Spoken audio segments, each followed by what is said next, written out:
अगर रिश्ते में झगड़े हो रहे हैं तो बहुत अच्छा चल रहा है, हाँ। और अगर झगड़े नहीं हो रहे तो समझ लो कि झगड़े कहीं और हो रहे हैं, तो मैनेज हो रहे हो। क्योंकि इंडिया में पेरेंट्स की बात अगर आप नहीं मान रहे हो तो फिर ये है कि आप एक आइडल बच्चा नहीं हो अपने पेरेंट्स का। बट इंडिया में ये बहुत बड़ी प्रॉब्लम है कि एम्प्लॉयज जो हैं वो भी, उनकी भी जो क्वालिटी है वो बहुत स्टैंडर्ड लो है मेरे हिसाब से। देखिए, रिलेशनशिप की सबसे बड़ी मिथ मुझे जो लगती है वो एक ही है कि हम इसे सोर्स ऑफ कन्वीनियंस समझते हैं। रिलेशनशिप लॉन्ग टाइम तक सर्वाइव नहीं कर रहा। लोग ना बहुत इम्पेशेंट हैं। People look at it as an investment जिसमें उनको ROI चाहिए जल्दी से जल्दी। और इंडिया में तो वैसे ही लोगों को बस अब सट्टा खिला लो, ऐसी चीजें करवा लो जहाँ पे एकदम इंस्टेंट मैगी की तरह चाहिए उनको रिलेशनशिप भी, कि भाई आज मैंने शादी करी, कल से इसके पर्क्स मुझे मिलने चालू हो जाए। या किसी इंसान को अपनी जिंदगी में लाने के लिए पहले तो आप एक बिल्कुल अलग ही पर्सनैलिटी उसके सामने प्रेजेंट करते हो, और लेकिन आपका मकसद है उसको हाउसवाइफ बनाना, वहाँ प्रॉब्लम है। शादी एक बहुत ही सीरियस एक्शन है, इसको बहुत सोच समझ के लेना चाहिए। अब लोगों को लगता है जब फैसिलिटीज बढ़ेंगी, 50 रुपए इनकम हो जाएगी तो हम अमीर हो जाएंगे, लेकिन लोग जैसे ही 50 रुपए आते हैं लोगों के खर्चे 60 रुपए के हो जाते हैं। चाहे आप कितना ही लंबे दौर से आप जानते हो किसी को, चाहे 10 साल से जानते हो, एक साथ रह तो नहीं रहना। आपको असल में तो इंसान का रियल कैरेक्टर, उसकी असली बुरी आदतें, अच्छी आदतें तभी समझ में आती हैं जब आप उसके साथ रहने लगते हो। क्या रिलेशनशिप में भी मैटर करता है अमीरी और गरीबी? देखिए, अगर लोगों को ऐसा लगता है कि अगर आप एक मुकाम हासिल कर चुके हैं फाइनेंशियली तो अब रिलेशनशिप में सब कुछ अच्छा ही अच्छा चलेगा, तो ऐसा नहीं है।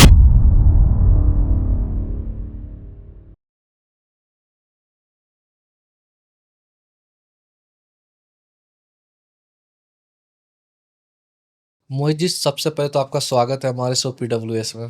Thank you so much for having me. बहुत अच्छा लग रहा है आपका। कैसे हो मोहित जी? मैं बहुत अच्छा हूँ, बहुत अच्छी वाइब है आपके स्टूडियो की, it's very nice. Thank you so much. क्या लग रहा है आजकल वॉर होगा नहीं होगा?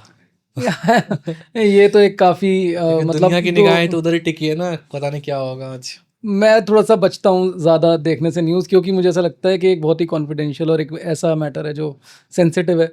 तो जैसे अब होती जा रही चीज़ें उसको उस हिसाब से देखते हैं। ऐसा नहीं लगता न्यूज चैनल देख के लगता है अभी वॉर स्टार्ट हो जाएगा, चलो जल्दी से गन लेके तैयार हो जाते लेकिन मैं जर्नलिज्म का स्टूडेंट रहा हूँ और उसके बाद मैं रहा भी न्यूज़ हैं? चैनल। पैनिक सिचुएशन नहीं क्रिएट कर देते न्यूज चैनल करते हैं, मैं वही आपको बता रहा हूँ, मैं न्यूज़ रूम में रह चुका हूँ अच्छा 3-4 साल, तो मुझे पता है कि किस तरीके से स्टोरीज बनाई जाती हैं। एक नैरेटिव एंटरटेनमेंट, एक तरह से आप सिनेमा देख रहे हैं, हाँ। आप न्यूज़ नहीं देख रहे हैं। इन शॉर्ट यही कह सकते हैं। फुल एंटरटेनमेंट है। वही है उनके कौन हिसाब से से। चैनल तो के साथ काम किया सर? मैं पहले तो रीजनल चैनल्स में था, न्यूज़ 100 में था, उसके बाद मैं ABP में भी था ओके 1-2 साल के लिए। 2017 तक मैं मीडिया में ही था टोटली। ओके। मजा नहीं आया? हाँ, अब काफ़ी आर्टिफिशियल हो चुका है। जिस तरह से 2011-12 में जब मैं पढ़ रहा था तो उस टाइम एक अलग ही इमेज थी हमारी नज़र में, जब हमें मंजरी जोशी जो दूरदर्शन में है वो पढ़ाती थी। काफ़ी ऐसे एंकर्स जो अपने टाइम में काफ़ी लेजेंड्स रहे हैं, जो वाकई लेजिट लेजेंड्स हैं, तो उनसे हम पढ़े हैं। तो वो तो अब आजकल मुझे दिखता नहीं किसी में भी। तो क्या लग रहा है, कंपटीशन और रेस लग गई न्यूज चैनल में नंबर 1 रैंकिंग की, या कुछ और दिख ये रहा है? बिजनेस है अब, it is not journalism. Pure business है। हाँ तो बस वही है, हर कोई अपने अपने हिसाब से नंबर 1 है और सबको 24 आवर्स चैनल है, तो हर टाइम वही रिपीटेडली वो मोनोटोनस न्यूज़ दिखानी है। एंड अनफॉर्चुनेटली हमारी जो जनता है वो भी कहीं ना अपनी लाइफ से इतनी बोर हो गई है। आजकल लोगों की लाइफ में एंटरटेनमेंट की जो वो है बहुत कम हो गई है। क्या है, देखिए लाइफ का पैटर्न बड़ा सेम है। आप देखें तो वही सब एक पैटर्न से जीते आ रहे हैं, जिस तरह से ट्रेडिशनल वे में बताया गया है कि भाई पहले पढ़ाई कर लो, नौकरी कर लो, शादी कर लो, फिर मर जाओ। तो बहुत जल्दी चले गए। हाँ, तो यही है अब, और क्या है फिर मौत।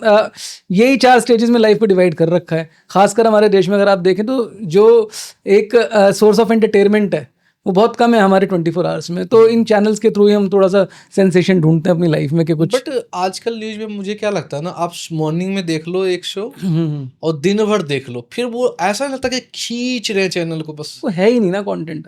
आप ये हर जगह देखो, आप सोशल मीडिया पे भी देखोगे तो आपको ट्रेंड्स और पैटर्न ही दिखाई देंगे। कुछ नया होता तो आपको बहुत कम ही दिखाई देगा। और ये ऑर्गेनिक करना नहीं चाहते हैं, जैसे लाइक कोई छोटा मोटा कुछ घटना हुआ वहाँ तो जाएंगे नहीं कवर करने जब तक कोई सेलिब्रिटी पार्ट नहीं होगा वहाँ। नहीं, यहाँ इन्वेस्टमेंट है, this is a pure business. हाँ, थोड़ा सा जो यूट्यूब पे कुछ लोग आ रहे हैं न्यूज़ लेकर के, उन पे फिर भी क्रेडिबिलिटी है। मेन स्ट्रीम मीडिया तो पूरी तरीके से ख़राब हो चुका है। ओके, तो यही रीजन था छोड़ने का? हाँ, मतलब वो मज़ा नहीं आ रहा था। मतलब कुछ तो ऐसा होना चाहिए ना कि एडवेंचरस हो, कुछ ऐसा हो कि हाँ लगे कुछ कंक्रीट कर रहे हैं। हाँ। आप एक ही वो बने बनाए पैटर्न पे फार्मूला न्यूज़ दे रहे हो तो फिर क्या ही फ़ायदा उसका। ये रिलेशनशिप में क्या होता है, कुछ PhD की है आपने रिलेशनशिप में? देखिए, रिलेशनशिप में PhD करने की सबको ज़रूरत नहीं होती। मुझे ऐसा लगता है कि अगर आप थोड़ा प्रोसेस करते चलें, चीज़ों को ऑब्जर्व करते चलें, थोड़ा लाइफ को अगर आप जिएं साथ साथ हर चीज़ को, तो आप अपने आप ही काफ़ी कुछ समझ सकते हैं। अपने आसपास के माहौल को देखें। देखिए, एक आर्टिस्ट क्या करता है, कोई भी आर्टिस्ट है तो वो अपने सराउंडिंग्स को ऑब्जर्व करता है, किस तरीके से बोलचाल है, भाषा क्या है ना, लोग अलग अलग सिचुएशंस में कैसे रिएक्ट कर रहे हैं। हम लोगों के साथ ये है कि हम अपने 24 घंटे में वही जो हमारा मोनोटोनस रूटीन है उसमें इतना ज़्यादा बिजी रहते हैं कि भाई ये टारगेट अचीव हुआ या नहीं हुआ, इस मीटिंग में जाना है, कलीग को प्रमोशन मिल रहा है, ये सब जो छोटी छोटी बातें हैं इनमें हम काफ़ी व्यस्त रहते हैं, तो हम प्रोसेस नहीं कर पाते अपने ही इमोशंस को। हम खुद ही नहीं समझ पाते कि हमें किस चीज़ पे गुस्सा आ रहा है, किस चीज़ पे हमें रोना आ रहा है, तो हम वो एनालिसिस उसका करते नहीं हैं। और अगर आप देखें तो 2 तरीके की कम्युनिकेशन होती हैं, एक इंटरपर्सनल, एक इंट्रापर्सनल, जो हमें मास कम्युनिकेशन में पढ़ाया भी गया था। अब इंट्रापर्सनल कम्युनिकेशन तो हमारी बिल्कुल ज़ीरो है। ओके। आप बताइए लास्ट टाइम कब ऐसा हुआ था कि आप रात को घर पे गए हों और बेड पे सोने से पहले आपने एटलीस्ट 15 मिनट भी अगर अपने आप को दिए हों अपने लिए? अच्छा, ये किस किस चीज में काउंट कर सकते हैं? मूवी देखने में भी कर सकते हैं या सिर्फ कुछ अपने लिए पर्सनल? नहीं, जैसे आप अपने आप को कभी पूछते नहीं है कि क्या मैं खुश हूँ, हाँ, ऑनेस्टली नहीं होता है ना? अगर आप डिसीजंस भी देखेंगे तो एक टाइम तक इंडिया में क्या होता है कि जब तक आप पढ़ रहे हो तो उस टाइम तक आपके माइंड को ऐसे कंडीशन किया जाता है कि पेरेंटिंग के थ्रू ही आपका पूरा डिसीजन मेकिंग होता है, जी। आपके खुद के डिसीजन नहीं होते। और जब तक आप 20, 21, 22, 23 साल की उम्र तक पहुंचते हो ना, तो आपका माइंडसेट डेवलप होता नहीं खुद डिसीजंस लेने के लिए, खासकर इंडिया में। क्योंकि इंडिया में पेरेंट्स की बात अगर आप नहीं मान रहे हो तो फिर ये है कि आप एक आइडल बच्चा नहीं हो अपने पेरेंट्स का। तो उसमें कहीं ना कहीं जो एक क्षति जो होती है, जो एक डैमेज है, वो ये है कि आपकी अपनी सोच डेवलप उस तरह से हो नहीं पाती है, which also leads to lack of emotional knowledge, emotional awareness के भाई लाइफ में किस तरीके से हमको इमोशनल अलग अलग पड़ाव पे डिसीजंस लेने हैं, तो वहाँ पे भी प्रॉब्लम होती है रिलेशनशिप। तो क्या लगता है कहाँ पे हमें इम्प्रूवमेंट की सबसे ज़्यादा ज़रूरत है इंडिया को? मुझे ऐसा लगता है कि हम लोग जिस तरीके से हमारी शिक्षा प्रणाली है उसमें थ्योरेटिकल नॉलेज पे जितना ज़्यादा बोझ मतलब किया हुआ है कि भाई उसी तरफ हम लोग चलते हैं, हमको थोड़ा सा इमोशनल एजुकेशन पे भी ध्यान देना चाहिए। एक्चुअली मैंने काफ़ी सारे पॉडकास्ट किए हूँ, हर कोई एजुकेशन सिस्टम के बारे में थोड़ा थोड़ा ब्रीफ करता है। जी, आप क्या चाहते हो कि एजुकेशन सिस्टम हो तो किस तरीके का एजुकेशन सिस्टम हो? देखिए, एजुकेशन सिस्टम को ना थोड़ा सा हमको एक ग्राउंड रियलिटी की तरफ लेके जाना पड़ेगा, डायरेक्ट करना पड़ेगा। ठीक है, आप AI ले आए, सब कुछ ले आए, बट एक टेक्निकल ग्राउंड पे लेके आ रहे हो ना, इमोशनल ग्राउंड पे आप कहाँ से बच्चे को समझा रहे हो कि लाइफ में देखिए आप कुछ भी करें, आप चाहे इंजीनियर बने, आप चाहे आर्टिस्ट बने, आप कुछ भी बने, लेकिन एक चीज़ कांस्टेंट है आपकी लाइफ में और वो है अलग अलग सिचुएशंस, है ना? और सबसे ज़्यादा जो पार्ट प्ले करता है वो होते हैं आपके इमोशंस। आप एग्जैक्टली जैसे कि एक मूवी आई थी सुशांत सिंह राजपूत की, नाम याद नहीं आ रहा मुझे उसका, लेकिन उसमें एक बड़ी अच्छी बात थी कि पास होने पे क्या करना है उसके प्लान तो हमारे पास हैं, लेकिन फेल होने पे क्या करना है, उसे कैसे सिचुएशन कैसे डील करना है उसके बारे में कोई बात नहीं करता। कोई नहीं बात करता। और जब वो ये बात कहते हैं ना तो वो यही कहना चाहते हैं कि इमोशनल अप्स एंड डाउन्स जो हमारे मन में होते हैं, जो फ्लक्चुएशंस होते हैं, उससे कैसे डील करना है, रिजेक्शन से कैसे डील करना है, उस सब के बारे में बच्चों को बिल्कुल भी एक डिजास्टर मैनेजमेंट कह सकते हो आप, इमोशनल डिजास्टर मैनेजमेंट की कोई नॉलेज। हर कोई परसेंटेज की बात कर रहा है, अचीवमेंट की बात कर रहा है, फेलियर की सिर्फ बोल रहे हैं कि फेलियर से सीखो, लेकिन कैसे सीखना है कोई डिस्कस नहीं कर। और एक बात आपने बड़ी अच्छा सवाल पूछा था कि कैसे मेरे को इस चीज़ में थोड़ा सा मैं इस तरफ रुख मैंने मोड़ा अपना, वो इसलिए भी था क्योंकि जब मैं पढ़ाई कर रहा था, नौकरी करी, उसके बाद अपना खुद का भी काम शुरू किया, तो कहीं ना कहीं मुझे ऐसा लगता था हम ये सब कर रहे हैं, लेकिन एट द एंड इंडिया में एक तो ये बहुत होता है कि सब कुछ शादी की तरफ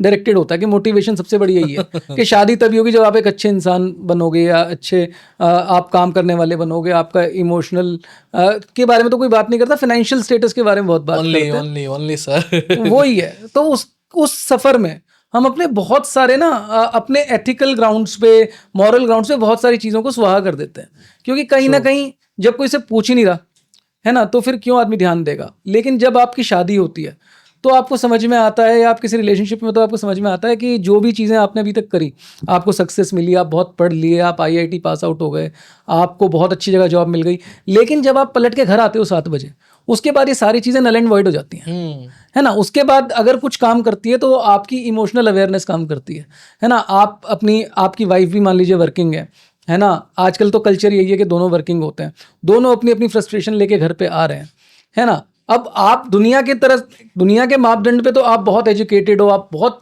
सक्सेसफुल इंसान हो, लेकिन 8 बजे के बाद आप घर में क्या कर रहे हो, मुझे ऐसा लगता है वो लाइफ डिफाइन करती है कि आप सच में सक्सेसफुल हो या नहीं। मे भी दोनों अलग अलग कमरे में पड़े हो। हाँ, तो फिर सक्सेस का मतलब क्या है? सक्सेस तो एक बाय प्रोडक्ट है ना। हाँ, अगर आप असल में देखो तो खुश रहना ही तो मकसद है ना हमारा, जो हम भूल चुके हैं कहीं ना कहीं। हमें ऐसा लगता है कि 4 जनों के सामने दिखा दिया कि पैसा है, 4 जनों के सामने दिखा दिया ये डिग्री है, तो बस उसमें हम सेटिस्फाई तो हो जाते हैं, लेकिन अंदर ही अंदर खुद भी नहीं समझ पाते कि लाइफ में क्या चीज़ है जो जिसका हम बिल्कुल ही खालीपन महसूस करते हैं कहीं ना कहीं डिग्री बिना। पे बताया आपने, मैंने कई ऐसे मतलब लोगों को जानता हूँ हाँ जी। जिन्होंने एक इस लेवल पे डिग्री ले ली है, अब वो ना लो लेवल पे जॉब नहीं करना चाहते हैं, हाँ, और इस चक्कर में वो आज भी बेरोजगार है। तो होता ही है वो, और बिल्कुल फिर होता है। कहते हैं यार एम्प्लॉयमेंट नहीं है हमारी कंट्री में, नहीं क्योंकि ना देखिए, कोई रियल, कहते हैं ना, रियल स्टेज पे जाके काम ही नहीं करना चाहता। वो सोचता है यार मैंने डिग्री लिया, मैंने इसी लेवल पे काम करूंगा। ये है भी, देखिए क्या होता है ना, बात प्रॉब्लम सिर्फ ये नहीं है कि वो नहीं करना चाहता, प्रॉब्लम ये है कि समाज भी उस चीज़ को एक्सेप्ट नहीं करता ना कहीं ना कहीं। अगर बन चुका है, ये है मोनोपोली ना, बन चुका है। आज अगर मैं अच्छी जगह कंपनी में काम कर रहा हूँ और अचानक मेरी जॉब किसी वजह से छूट जाए, जो कोविड के बाद बहुत लोगों की हाँ, बहुत छूटी, लोगों के साथ हुआ और अगर आपको सड़क पे उतर के काम करना पड़े, तो मेरे 4 दोस्त उस पर कैसे रिएक्ट करेंगे? That would create a point of view in my mind कि यार ये सही है कि गलत है। अगर 4 लोग आज उस चीज़ को बुरा कह रहे हैं, तो मेरे को भी शाम होने तक ये लगने लगेगा कि ये चीज़ खराब कर रहा हूँ मैं। लेकिन अगर वो 4 जने मुझे अप्रिशिएट कर जाएं, यही तो तो मेरा नहीं। माइंडसेट बन जाएगा। तो इट्स ऑल अबाउट सोसाइटी कि आपका पॉइंट ऑफ व्यू क्या बनता है किस चीज़ को लेकर के। तो अगेन हमें सोचना चाहिए कि लोगों को अच्छा लग रहा है, बुरा लग रहा है। देखिए, सोचना तो नहीं चाहिए, लेकिन प्रॉब्लम वही है ना कि आपकी कंट्री का कल्चर क्या है, आपके समाज का कल्चर क्या है, क्या क्या उसका फैब्रिक है। अब इंडिया में क्या है कि हर चीज़ 4 लोग क्या कहेंगे इसे ही देख करके करी जाती है ना। अगर आप अब्रॉड देखोगे, कहीं अमेरिका कहीं देखोगे, वहाँ पर people are not ashamed of doing anything. हाँ, व्हेन इट ओबामा की बेटी मैकडोनल्ड्स में काम करती थी, जबकि वो प्रेसिडेंट, बताओ। तो जबकि यही होता है कि जब आपके समाज में जो सबसे उच्च स्तर पे है, वो जिस क्राइटेरिया को क्रिएट करेगा, वो जो माहौल बनाएगा, कल्चर का जो फैब्रिक वो क्रिएट करेगा, वही जनता फॉलो करेगी। अब जैसे मोदी जी आए, मोदी जी ने कहा जी चाहे, मतलब हालांकि हाँ, उनका पॉलिटिकल हाँ, वर्ल्ड व्यू जो भी हो, बिल्कुल, हाँ, मैं उससे सहमत हूं या नहीं हूं वो एक अलग बात है, बट लेकिन आपका नेता, आपका लीडर, आपके घर का मुखिया जो माहौल बनाएगा, उसी को ही वैलिडेशन मिलेगी हर जगह। तो आज की डेट में आप देखोगे कि कार्ट कल्चर बहुत आ गया है, अच्छे अच्छे घर के लोग कार्ट्स पे नहीं, मोदी जी का चला मेरे रहे हैं। हिसाब से जो कहना था ना, लोगों ने अपना परसेप्शन, लोगों ने गलत खुद धारणा बनाया। हाँ जी, उन्होंने बस सिंपल से ये कहा कि ये भी है। हम हाँ, क्यों सोच रहे हैं हर बार के लिए कि हम आईआईटी या एग्जैक्टली। मतलब टेक्निकल सपोर्ट में होंगे या अच्छे लेवल पे, यार नीचे भी काम कर सकते हो। मैटर क्या है? धंधा बनाना है, पैसा बनाना है ना। हाँ, घर में खुशी लेके जाना है, खुशियां लानी है, एग्जैक्टली, ना कि सिर्फ पैसा ले जाना और खुशियां आ जानी है। हाँ, तो लोग अपना अपना लॉयर भी, हर कोई एमबीए और ये सब नहीं करने लगे, चाय वाला बन गया वो ये। तो देखिए एक अलग चीज़ है, लेकिन हाँ ऑफ कोर्स जैसा आपने कहा, उनका पॉइंट ऑफ व्यू यही है कि अगर आपके पास कोई और ऑप्शन नहीं है, हाँ, मान लीजिए डिग्री आपको इस टाइम सपोर्ट नहीं कर रही है, कोई भी इकोनॉमिकल कंडीशंस हैं, तो आप यहाँ से भी शुरुआत कर सकते हो। और सर डिग्री इतनी अच्छी लेवल पे होगी तो आप बेरोजगार नहीं होंगे ना कभी। एग्जैक्टली, ये नहीं समझते लोग ना। वो डिग्री सोचते हैं अच्छे यार मैंने लेवल पे, एमबीए किया, जॉब प्लस नहीं है। आपने पढ़ाई कैसे करी है, हाँ, आपने उस टाइम पे, मैं अपने कॉलेज का बताता हूँ आपको, मेरे यहाँ कॉलेज में अच्छी से अच्छी फैकल्टीज थी, है ना। अब जो एक्स्ट्रा क्लासेस होती थी, आपको पता है कि वो उम्र क्या होती है, बच्चा कोई भी एक्स्ट्रा क्लास नहीं लेता था, क्योंकि सब अपने अपनी जगह पे गए होते थे।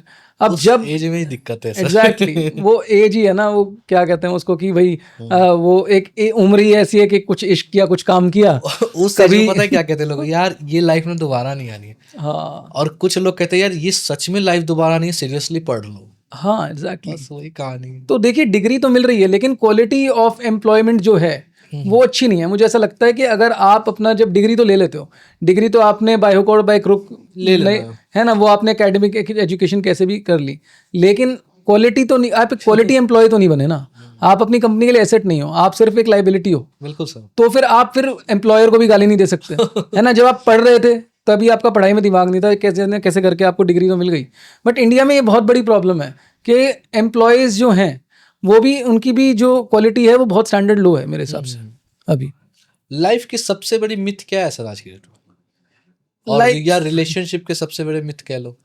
देखिए रिलेशनशिप की सबसे बड़ी मिथ मुझे जो लगती है वो एक ही है कि हम इसे सोर्स ऑफ कन्वीनियंस समझते हैं, हमारी सहूलियत का एक सोर्स समझते हैं, जैसे कि भाई इस रिलेशनशिप्स होने से सहूलियत मिलती है, या और प्यार को लेकर ऐसा सोचते हैं कि अगर एक पार्टनर मिल गया तो अब लाइफ में सारी प्रॉब्लम सॉल्व हो जाएंगी। ये सबसे बड़ा मिथ है ये सबसे बड़ा मिथ है। Okay. जबकि रिलेशनशिप एक टू वे प्रोसेस है हमेशा, और इसमें आपको 10 ऐसा नहीं है कि रिलेशनशिप सिर्फ डिफिकल्टीज साथ में लेके आती हैं, बट यहाँ पे आपको हर खुशी की कीमत चुकानी पड़ती है। रिलेशनशिप क्या है? रिलेशनशिप ऐसा नहीं है कि आज मेरी शादी हुई और अगले दिन से मैं पति पत्नी हम लोग बन गए।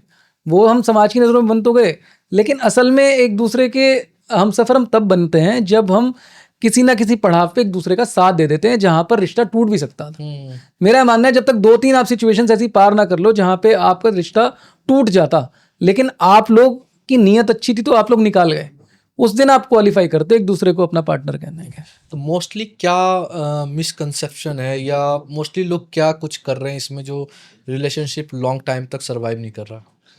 लोग ना बहुत इम्पेशेंट हैं। People look at it as an investment जिसमें उनको ROI चाहिए जल्दी से जल्दी, और इंडिया में तो वैसे ही लोगों को बस अब सट्टा खिला लो, ऐसी चीज़ें करवा लो जहाँ पे एकदम इंस्टेंट मैगी की तरह चाहिए उनको रिलेशनशिप भी, कि भाई आज मैंने शादी करी कल से इसके पर्क्स मुझे मिलने चालू हो जाए। So this is not how relationship works. कभी भी नहीं करता ऐसे। आजकल तो आप इसको ऐसे देखते हो जैसे नौकरियाँ हों, है ना, एक बायोडेटा होता है। मैं हमेशा इसके खिलाफ रहा हूँ, है ना। मुझे ऐसा लगता है एक पेपर पे कभी भी एक इंसान को डिफाइन नहीं किया जा सकता, है ना। आप जब आप उससे मिलते हो, इनफैक्ट सबसे ज़्यादा झूठ तो उसी में लिखा होता है ना। मुझे आज तक एक बात बता दो, एक इंसान ऐसा मुझे आप आज लड़कियां 70 हो जाए, लड़के भी, है ना, एक ऐसा इंसान दिखा दो जिसकी 5 फुट 5 इंच हाइट लिखी हो और उसकी 5 फुट 5 इंच ही हो। सारे मैट्रिमोनियल वाले आज चेक करेंगे कि भैया लड़की की हाइट या लड़के की हाइट लिखा एक्चुअल फीता लेके चलो मापनी, है ना। जो ट्रेडिशनल वो मीडिएटर्स भी जो बिचौलिए बोलते थे कि भाई आटे में नमक जितना झूठ तो चलता है, तो वो नमक में आटा है, आटे में नमक नहीं है। तो और सबसे बड़ी प्रॉब्लम ये है कि जो सबसे ऐसा क्यों लग रहा है, बिल्कुल कुछ फील किया आपने, देखा है बिल्कुल? हाँ, मैंने बहुत कुछ देखा। देखिए मेरी 3 बहनें हैं, मैं अपनी तीनों बहनों में सबसे छोटा हूँ। चारों जो भाई बहन है, तीनों बहनें मेरे से बड़ी नहीं हैं, और मैं मेरे ख्याल से लाडले ही होंगे आप तो 3 बहन। हाँ, वो भी एक बड़ा मतलब एक स्टीरियोटिपिकल वे में सोचने वाली बात हो गई। हालांकि हाँ, शुरू जब आप बचपन में होते हो तो वो होता है, लेकिन जैसे जैसे आपका एक अलग सफ़र भी होता है, क्योंकि उनकी शादियाँ होनी हैं। मैं अपने फादर का मतलब बहुत छोटी उम्र से हाथ पकड़ के चला हूँ, जब वो रिश्ते देखने जाते थे मेरी बहनों के लिए। कभी हम कहीं जा रहे हैं, हर तरीके के परिवार से मिल रहे हैं। कितना गैप है? मेरी जो सबसे छोटी सिस्टर है तीनों में, उनसे भी मैं 7-8 साल छोटा हूँ। तो मैंने वो जो 7th-8th स्टैंडर्ड की उम्र से ही मैंने ये रिश्ते होना ये सब देखा है बहुत ध्यान से, और मैंने वो सीन भी देखा है जहाँ पे एक परिवार आ रहा है, मेरी सिस्टर को ऐसे फ्रॉम टो टू हेड पूरा ऐसे स्कैन कर रहे हैं, वो देख रहे हैं, चलवा के देख रहे हैं, है ना, उनसे बुलवा के देख रहे हैं। तो I have seen that in human side of people while अपने रिश्ते के लिए आते हुए। तो बहुत कुछ ऐसी रियलिटी बहुत जल्दी सामने आ गई थी, जिससे फिर लगा कि यार इसके बारे में बात होनी चाहिए। बिल्कुल, ये बिल्कुल सच है। कहते हैं ना कि एक पिता जो बच्ची या बेटी को बचपन से बड़ा करते हैं, और 1 सेकंड लगता है किसी को ये बोल देते हैं कि पसंद नहीं है। हाँ, उनकी फीलिंग के बारे में कोई नहीं सोचता अब कि मैं क्या वो फील होता है। मतलब बेटी तो एक कहते हैं ना कलेजे का टुकड़ा बोलते हैं, या एक पार्ट ऑफ बॉडी कह लो, लेकिन लोग आसानी से कह देते हैं पसंद नहीं जी आपकी बेटी। हाँ, कह देते हैं। और आजकल तो देखिए, मैं तो ये मानता हूँ कि दोनों ही साइड से चीज़ें काफ़ी ख़राब हो चुकी हैं आने वाले अभी जो टाइम चल रहा है। तो क्योंकि मैं ये दौर गया जब लड़कियों के साथ इस तरह से बहुत होता था, है ना।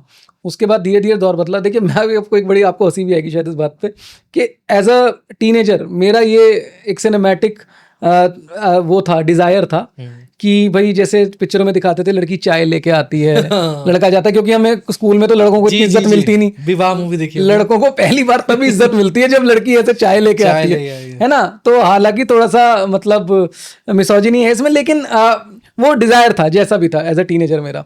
लेकिन मैंने देखा जैसे जैसे हम बड़े हुए, कॉलेज में आया तो फेमिनिज्म इंट्रोड्यूस हो गया दुनिया में तो ये डिजायर मेरा डिजायर ही रह गया। हालांकि जब मेरे को मेरे इन लॉज देखने आए थे तो मैंने उनको चाय बना के पिलाई थी, तो कल्चर पूरा 360 डिग्री बदल गया था उस अच्छा टाइम। हाँ, आपने चाय बनाई थी? हाँ मैंने बनाई थी और मेरे को काफी अच्छा लगता है सब चीजें। हाँ लेकिन ये जरूर था। हाँ है, आप कह सकते हो। बिल्कुल, क्योंकि ना मेरे भैया मेरे बुआ के लड़के जो है उन्होंने बोला था यार शादी ना ऐसी होनी चाहिए। उन्होंने देखा था विवाह, यार शादी ऐसी, मेरा बड़ा भाई इनफैक्ट, शादी तो ऐसी होनी चाहिए और मजा आता है, पर रियल लाइफ में कहाँ ऐसा होता है। देखिए पता है ये कुछ भी होता है ना तो ये दोनों तरफ से होता है। मेरे को ऐसा लगता है अनफॉर्चुनेटली हमारी सोसाइटी कभी भी ऐसे रही ही नहीं रही है। वो या तो अगर ये लड़का है और ये लड़की है तो या तो ऐसे रहा है या ऐसे रहा है। इगोइस्टिक सर, लड़का है तो पहले लड़के वाले नहीं जाएंगे, क्यों? लड़की वाले आएंगे पहले, हम लड़के वाले भाई, लड़की वाले आएंगे पहले फिर हम जाएंगे। Exactly. ये तो मोनोपोली बन चुका है। हाँ ना? बिल्कुल बन चुका है। इनफैक्ट अब तो दक्षिणा में भी कंपटीशन है। बहुत है सर, बहुत ज्यादा है, बहुत बुरा हाल है। इनफैक्ट दोनों तरफ से ये आप अगर शुरुआत से चलता है अगर जेंडर डिस्क्रिमिनेशन कभी भी बहुत ज्यादा होगा ना तो हमेशा लाइफ का या समाज का एक फेज आएगा जब दूसरा जेंडर हमेशा डोमिनेट करेगा, वो इक्वालिटी पे नहीं आ पाएगा। तो आज वही चल रहा है। अगर आप लड़कियों की साइड से भी देखो, उनके मन में भी कहीं ना कहीं एक ग्रज है शुरुआत से जो उनके जेंडर के साथ होता आया है। तो अगर आप आज देखेंगे तो लड़कों के साथ भी कितना गलत हो रहा है, बिल्कुल हो रहा है बहुत सारे लेवल पे। अब इसे कर्मा कह लो, आप कुछ भी कह लो, लेकिन रिटर्न बैक हो रहा है। हाँ बिल्कुल है, इंटरेस्ट वापस लिया जा रहा, कह रहे हैं। जब तक म्यूचुअल रिस्पेक्ट नहीं होगी एक दूसरे के लिए तब तक कोई रिश्ता नहीं चल सकता। आपने वैसे स्पेशली क्या देखा था वैसे जब आपने खुद शादी के लिए आप एग्री हुए थे? देखिए मेरी मदर को मैं बहुत ज़्यादा अपनी लाइफ में एक मतलब जिसे कहते हैं आइडल फिगर मानता था हमेशा। मतलब एक मतलब पुराने दशकों से होते हुए भी 70 80 60 के दशक से होते हुए भी वो बहुत प्रोग्रेसिव थी। शी वॉज वेरी प्रोग्रेसिव, बहुत बैलेंस्ड माइंडसेट था उनका। और अनफॉर्चुनेटली अब वो है नहीं हमारे साथ, 2019 में उनका वो एक्सपायर हुई। लेकिन वो हमेशा मुझसे एक ही बात कहती थी कि हमें सिर्फ इतना चाहिए, जैसे माएँ कहती हैं कि भाई तुझे खुश रखे है ना, तू उसे खुश रखे, हमें इससे ज़्यादा कुछ नहीं चाहिए। और जो उन्होंने सिखाया उन्हीं क्राइटेरियाज़ को लेते हुए मैं आगे बढ़ा। वो खुद भी काफ़ी चीज़ों के बारे में मुझसे बात करती थी कि ये लड़कियों के साथ गलत होता है बेटा, जब तू शादी करेगा तो तू इन बातों का ध्यान रखियो कि तुझे ये सब नहीं करना है। जैसे तेरी वाइफ है, अगर मान ले वो हाउस वाइफ है तो तुझे कुछ पैसे हमेशा उसके हाथ में रखने, ऐसा कंट्रोल नहीं करना। क्योंकि कुछ हस्बैंड्स ऐसे भी हुआ करते थे कि जो लाना है मैं लाऊंगा। बिल्कुल बिल्कुल है ना, मतलब हाथ में पावर नहीं, अथॉरिटी नहीं देनी है, तो थोड़ी सी अथॉरिटी तेरी लाइफ पार्टनर तेरे को उसको देनी है। तो उनके बहुत सारी ऐसी सिखाई हुई बातें थी। प्लस के लड़की कैसी होनी चाहिए वो बताती थी कि जो सबको साथ लेके चले और थोड़ी मॉडर्न भी रहे, अप टू डेट भी रहे। तो जिस तरीके से वो बताती थी वही कल्चर सारा मैंने फॉलो किया। और आई एम वेरी फॉर्चुनेट कि अभी फरवरी में मेरी शादी हुई है। हाँ तो मुझे ऐसा लगता है मैं काफ़ी हद तक उन चीज़ों को फॉलो कर पाया। हाँ मैं एक चीज़ ज़रूर देखता हूँ जो मैं शुरू से चाहता था कि लड़की ऐसी होनी चाहिए जो मॉडर्न हो, है ना, लेकिन उसको वो बहुत ही अपने कल्चर से अवेयर हो। है ना, देखिए जैसे कहते हैं ना जैसा देश वैसा भेष, आजकल वो चीज़ फॉलो नहीं हो रही कहीं पे भी।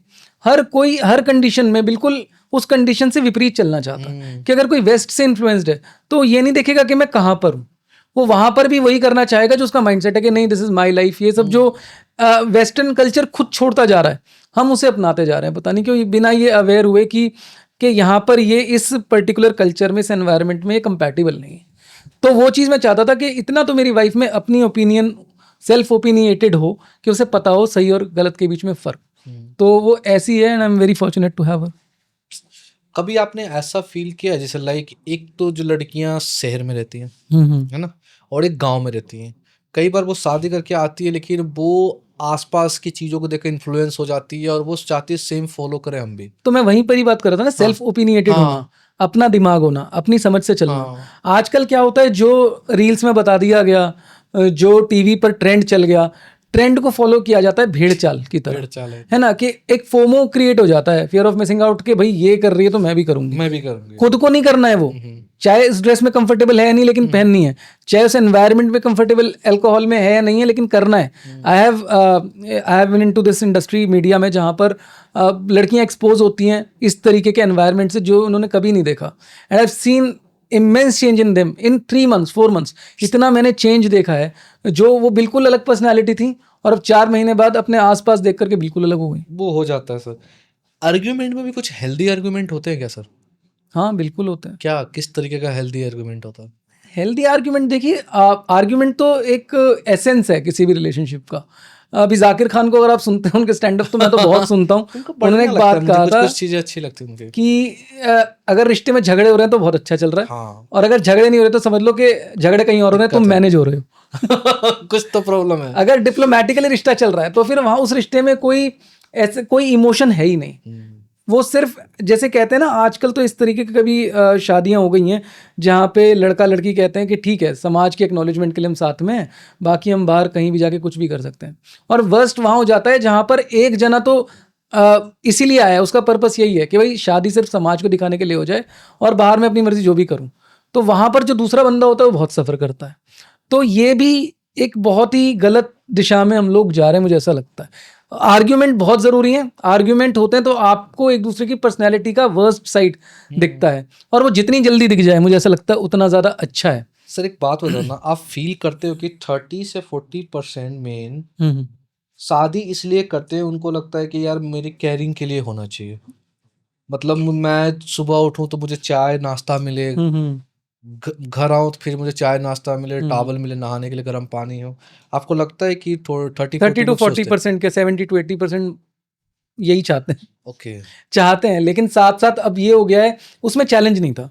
देखिए लड़की को भी कोई प्रॉब्लम नहीं है अगर आप उसको एक ड्यूटी वाइफ आप एक्सेप्ट नहीं कर रहे हो ना फिर तो। मैं बता रहा हूँ आपको, मैं वहीं आता हूँ। देखिए अब इसमें लड़कों का भी ये काउंटर आर्ग्यूमेंट ये है कि भाई लड़कियां भी तो फिर एटीएम की तरह दिखती है ना, हाँ है ना। लेकिन मैं सिर्फ इतना कह रहा हूँ, आपकी प्रेफरेंसेस से किसी को ऑफेंसिव नहीं लगनी चाहिए, है ना।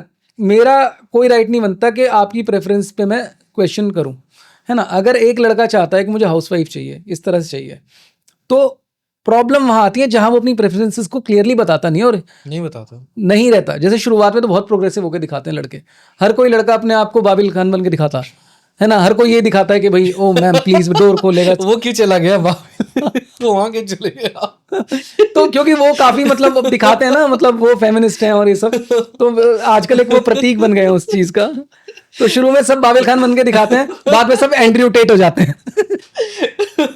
अभी वीडियो आया था शायद उनका, है ना। तो प्रॉब्लम ये है कि किसी चीज को पाने के लिए या किसी इंसान को अपनी ज़िंदगी में लाने के लिए पहले तो आप एक बिल्कुल अलग ही पर्सनैलिटी उसके सामने प्रेजेंट करते हो, और लेकिन आपका मकसद है उसको हाउसवाइफ बनाना, वहाँ प्रॉब्लम है। देखिए मेरा ये क्लियर था, मैं हमेशा कभी भी मैंने डेट किया, कभी मैं किसी लड़की से मिला, तो मेरा पहला प्रेफरेंस रहता था कि उसको सारी सच्चाई बताई जाए, है ना, उसको अपने प्रेफरेंसेस बताई जाए। अगर आप इन चीज़ों को क्लियर कर लो तो फिर कोई प्रॉब्लम नहीं होती है, और ना ही लड़कियों को इस बात से कोई प्रॉब्लम होनी चाहिए। एक लड़का एक कल्चर देखता आ रहा है 25-30 साल से, है ना, आप उस चीज़ को बदल नहीं सकते। उसकी माँ ने उसको उसी तरीके से रखा है ना। जैसे लड़कियां कहती हैं पापा की परी हैं, है ना, अगर प्रिंसेस ट्रीटमेंट चाहती हैं, I have no problem with that, हाँ, है ना, मुझे उस चीज़ से प्रॉब्लम नहीं है। फिर लड़कों की भी जो प्रेफरेंस है, आप उस चीज़ को बिल्कुल भी डिनाई नहीं कर सकते। फिर हाँ, ये ज़रूरी है कि जब आप डेट कर रहे हो, जब आप उस कोर्टशिप पीरियड में हो, अपनी प्रेफरेंसेस क्लियर कर दो, ताकि बाद में झटका ना लगे किसी को कि मैंने क्या सोचा था और क्या हो गया। सर एक बात, अब महादेव से ज़्यादा बिजी कोई इंसान है दुनिया में। हाँ वो देखो कैसे रहते हैं, मतलब जिस तरह का दिखाया गया कैरेक्टर, एग्जैक्टली, है ना, विष्णु भगवान का दिखाया गया है। हाँ, लक्ष्मी जी के प्रति कैसे वो रहते, संवेदन और फीलिंग, केयरिंग, जबकि खुद भगवान है। एग्जैक्टली नहीं, उसमें देखिए मैं आपको बताता हूँ, कुछ लड़कों का उन्हें सबकॉन्शियसली खुद भी नहीं पता होता कि उन्हें क्या चाहिए। वो जिस तरीके से पलते हुए आए हैं अपने घर में कि सब कुछ बेड पे ही मिल रहा है, बैठे बैठे सब कुछ ऐसा हो रहा है, अब वो भी चेंज लाना चाहते हैं कहीं ना कहीं कि यार मैं लड़की को ऐसे रखूंगा कि जैसे मतलब जो पुराने तरीके से नहीं। लेकिन उनकी कंडीशन ही ऐसे हैं वो इस तरह से कि उनको चाहिए बैठे बैठे। 2 दिन तो करेंगे, तीसरे दिन थक जाएंगे, 2 दिन बर्तन मांजेंगे, उसके बाद थक जाएंगे, नहीं भाई अब तू ही कर। तो ये अपने दिमाग में कोई डिल्यूजन भी नहीं होना चाहिए। लाए हो अभी ये वाला थॉट? क्योंकि मैं ये हर घर में देखता हूँ, होता ही होता है। और ऑनेस्टली बता रहा हूँ, हम केयर करते हैं एक्चुअली। और इसके पहले हमारी सिस्टर, मम्मी, कोई भी बोले हमें लगता है यार क्या ड्रामे कर रहे हो यार। लेकिन जब वही वाइफ बोलती तो वो तो होता ही है। कोई देखिए हर कोई जब अपनी नई लाइफ चालू करता है ना, तो उसको एक बेहतर तरीके से शुरू करना चाहता है। प्रॉब्लम ये भी है कि घर वालों को साथ देना चाहिए। हाँ। अब मान लीजिए लड़का अगर अभी तक खुद चाय नहीं बनाता था या खुद खाना नहीं बनाता था, और अपनी नई लाइफ में जब एक लड़की उसके साथ आई है और अपने आप को बेहतर बनाना चाहता है, तो इसमें आप उसको अप्रिशिएट करो ना। चलो एक दो बार मजाक करना अच्छा लगता है कि पहले तो तू नहीं करता था अब करता है, लेकिन अगर आप इसको एक खुंदक के नजरिए से देखो कि अच्छा हमारे लिए तो कभी तूने ऐसे नहीं किया, इसके लिए कर रहा है, अब लड़का करता करता एक बेहतर इंसान बनता बनता रुक जाएगा, है ना। तो वहां पे सबसे बड़ी प्रॉब्लम है कि लड़का करना चाहता है लेकिन उसके दोस्तों से बोलेंगे तू जोरू का गुलाम है ना। उसके घर वाले उसको बोलेंगे कि भाई अच्छा इतना चेंज, हमारे साथ तो नहीं करता था, तू तो पहले इसके पैर दबाता है और हमारे तो कभी तूने टच भी नहीं किया, हमें तो दूर से पैर भी नहीं छुए। तो ये एक बहुत बड़ी प्रॉब्लम है। आपका बच्चा अगर एक सही राह पे जा रहा है तो आपको तो प्राउड फील करना चाहिए, है ना। यहाँ पर पेरेंट्स और समाज की बहुत बड़ा रोल है। जैसे कि हमने एम्प्लॉयमेंट के बारे में बात करी कि जिस तरीके से रिएक्शन आता है कोई एक्शन पे आपके, आप उसी चीज को सही मानने लगते हो।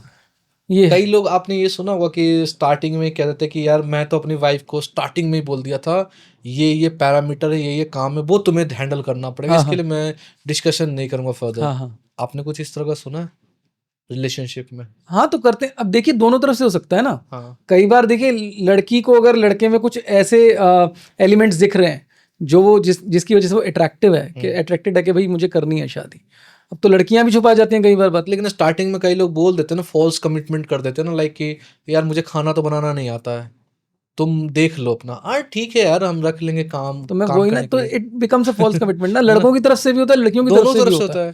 दोनों और तरफ से होता ऑब्वियसली वो घर में अपना खाना बनाते हैं, लेकिन ऑनेस्टली वो कहीं ना कहीं एक मैनिपुलेशन ऑफ कमिटमेंट हो ही जाता है। फिर बाद में होता है नहीं मैंने अपने लिए कहा था बनाने के लिए और किसी के लिए नहीं कहा था। तो ये सब चीजें बहुत क्लियर होनी चाहिए। शादी एक बहुत ही सीरियस एक्शन है, इसको बहुत सोच समझ के लेना चाहिए। मूवी वगैरह देखते हो आप? हाँ बहुत। डिप्लोमेट देखा आपने? हाँ जी। जॉन इब्राहिम की डिप्लोमेट? नहीं मैंने अभी तक देखी नहीं है। देखना सर, अच्छा। आपको स्टोरी बहुत अच्छा कनेक्ट करेगा वहाँ पे। अच्छा नहीं मैं बिल्कुल देखूंगा। बाकी मुझे ऐसा लगता है बॉलीवुड ने जो एक छवि 80s 90s तक रिलेशनशिप की दिखाई है बहुत गलत है। हम साथ साथ हैं, है ना। क्या दिखाया है, ज्वाइंट फैमिली, कितना सुंदर ज्वाइंट फैमिली। ठीक है उसमें भी थोड़ा सा ट्रबल दिखाया, लेकिन ठीक है वो तो खैर लास्ट फेज में उन्होंने रामायण के तर्ज पे ही पूरा बनाया था। लेकिन 90s तक भी ये दिखाते थे कि हैप्पी एंड, जहां पर दोनों की शादी हुई हैप्पी एंडिंग, दी एंड हो जाता था। उसके बाद कौन बताएगा कि शादी के चैलेंजेस क्या है। बस इतना तक ही हिम्मत है किसी की लिखने की। उसके बाद भगवान को भी नहीं पता क्या करने वाले, पेन ही तोड़ देते। अच्छा आप ये देखते हो जैसे लव मैरिज का एक ट्रेंड है। हाँ जी। आजकल हर कोई लव मैरिज ही करना चाहता है। कोई फेलियर देखा है आपने इस टाइप का जो एक रॉन्ग या फॉल्स कमिटमेंट की वजह से टूटी हो? लव मैरिज में बात कर रहे हैं आप? या हाँ बिल्कुल होता है, क्योंकि हर कोई प्रेफर करता है ना लव मैरिज, और इसके मतलब अच्छे बहस भी होते हैं, लव मैरिज बेटर है या अरेंज बेटर है। आप वैसे कौन सा प्रेफर करते हो? देखिए लव मैरिज मुझे ऐसा लगता है कि चाहे लव मैरिज हो या अरेंज मैरिज हो, जिस दिन शादी हो गई उस दिन वो सिर्फ मैरिज रह जाती है। उस दिन लव मैरिज या अरेंज मैरिज, क्योंकि दोनों का सफर तो सेम ही है ना। हाँ। आपको चाहे आपने लव मैरिज करी चाहे अरेंज मैरिज करी है, जर्नी जो मैरिज की होती है वो मैरिज वाली ही होती है। वही चैलेंजेस हैं सारे।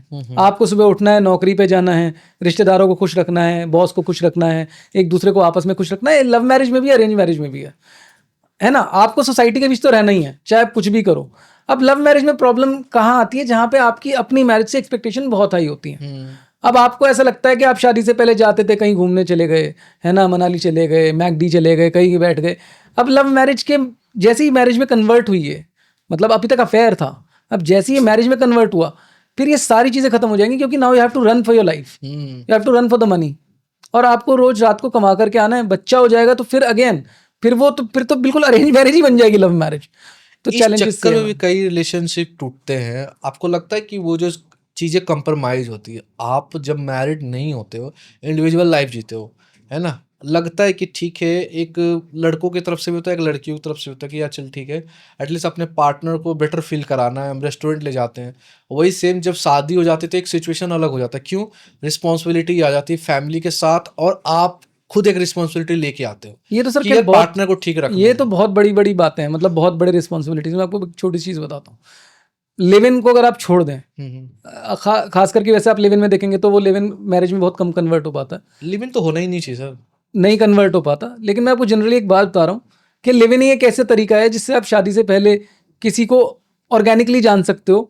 हालांकि मॉरली वो कितना सही है कितना गलत है वो एक अलग बात है, वो मैं भी समझता हूँ कि ठीक नहीं है। लेकिन आप कितने ही घनिष्ठ एक अफेयर में क्यों ना हो, कुछ भी हो, लेकिन आप रात को घर में साथ में तो नहीं सो रहे हो ना जब तक अफेयर, चाहे वो 10 साल का रिलेशनशिप हो। शादी के बाद ही आप एक घर में रहोगे, एक बेड शेयर करोगे, एक अलमारी शेयर करोगे, है ना, एक ही परिवार के साथ रहोगे आप, उस दिन रियलिटी चेक मिलता है आपको। मैंने ऐसे ऐसे लोगों को भी काउंसलिंग की है जो 10-10 साल से रिलेशनशिप में थे, जिनके बीच सब कुछ हुआ, शादी जैसा सब कुछ हो गया शादी से पहले, है ना, और अपने एक दूसरे के सबसे अच्छे दोस्त थे, उनके दोस्त ये कहते थे कि ये तो मतलब ऐसी जोड़ी है, रब ने बना दी जोड़ी है।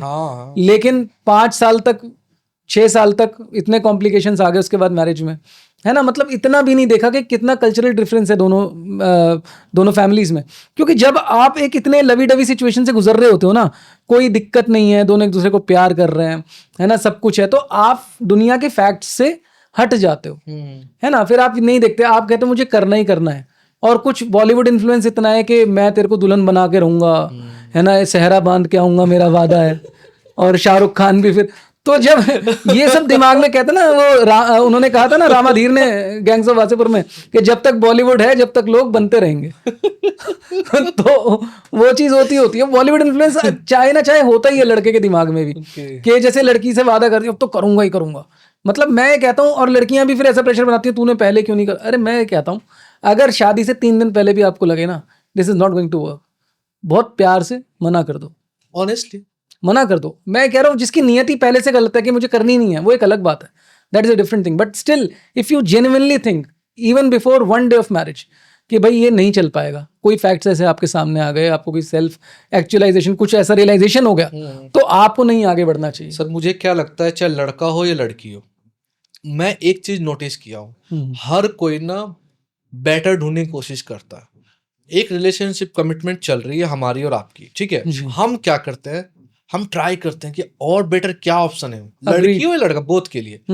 तो ये चीज हमने देखा है सर, लड़का हो लड़की हो सब एक ना कंप्रोमाइज करते हुए चलते रहते रिलेशनशिप को, फिर देखते चलो इस लेवल में मिल गया, चल ना यार घर वाले नहीं मान रहे, अदरवाइज वो तो भागने के लिए भी तैयार होते हैं। हाँ बिल्कुल। उसके बाद कुछ नहीं, अरे यार नहीं घर वाले मान नहीं रहे, हम तो घर वालों का अगेंस्ट नहीं जाना। देखिए लव लड़का लड़की दोनों तरफ से है ये सिचुएशन, ये हो गया है। देखिए जब से देखिए कल्चर जिस तरीके से चेंज होता है, फिर वो चाहे किसी भी लेवल पे हो, चाहे मॉरल लेवल पे हो, चाहे आपकी जो टेक्नोलॉजी जिस तरीके से बढ़ रही है उस पे, पहले आपके पास ऑप्शंस नहीं होते थे। जैसे जैसे आप पीढ़ी दर पीढ़ी देखोगे ना, ऑप्शंस बढ़ते चले गए। हमारे पेरेंट्स के ज़माने में तो घूंघट भी इंसान शादी के बाद ही उठाता था, चेहरा ही नहीं दिखता था, है ना। उसके बाद ऐसा हुआ कि चलो मिल सकते हैं साथ में।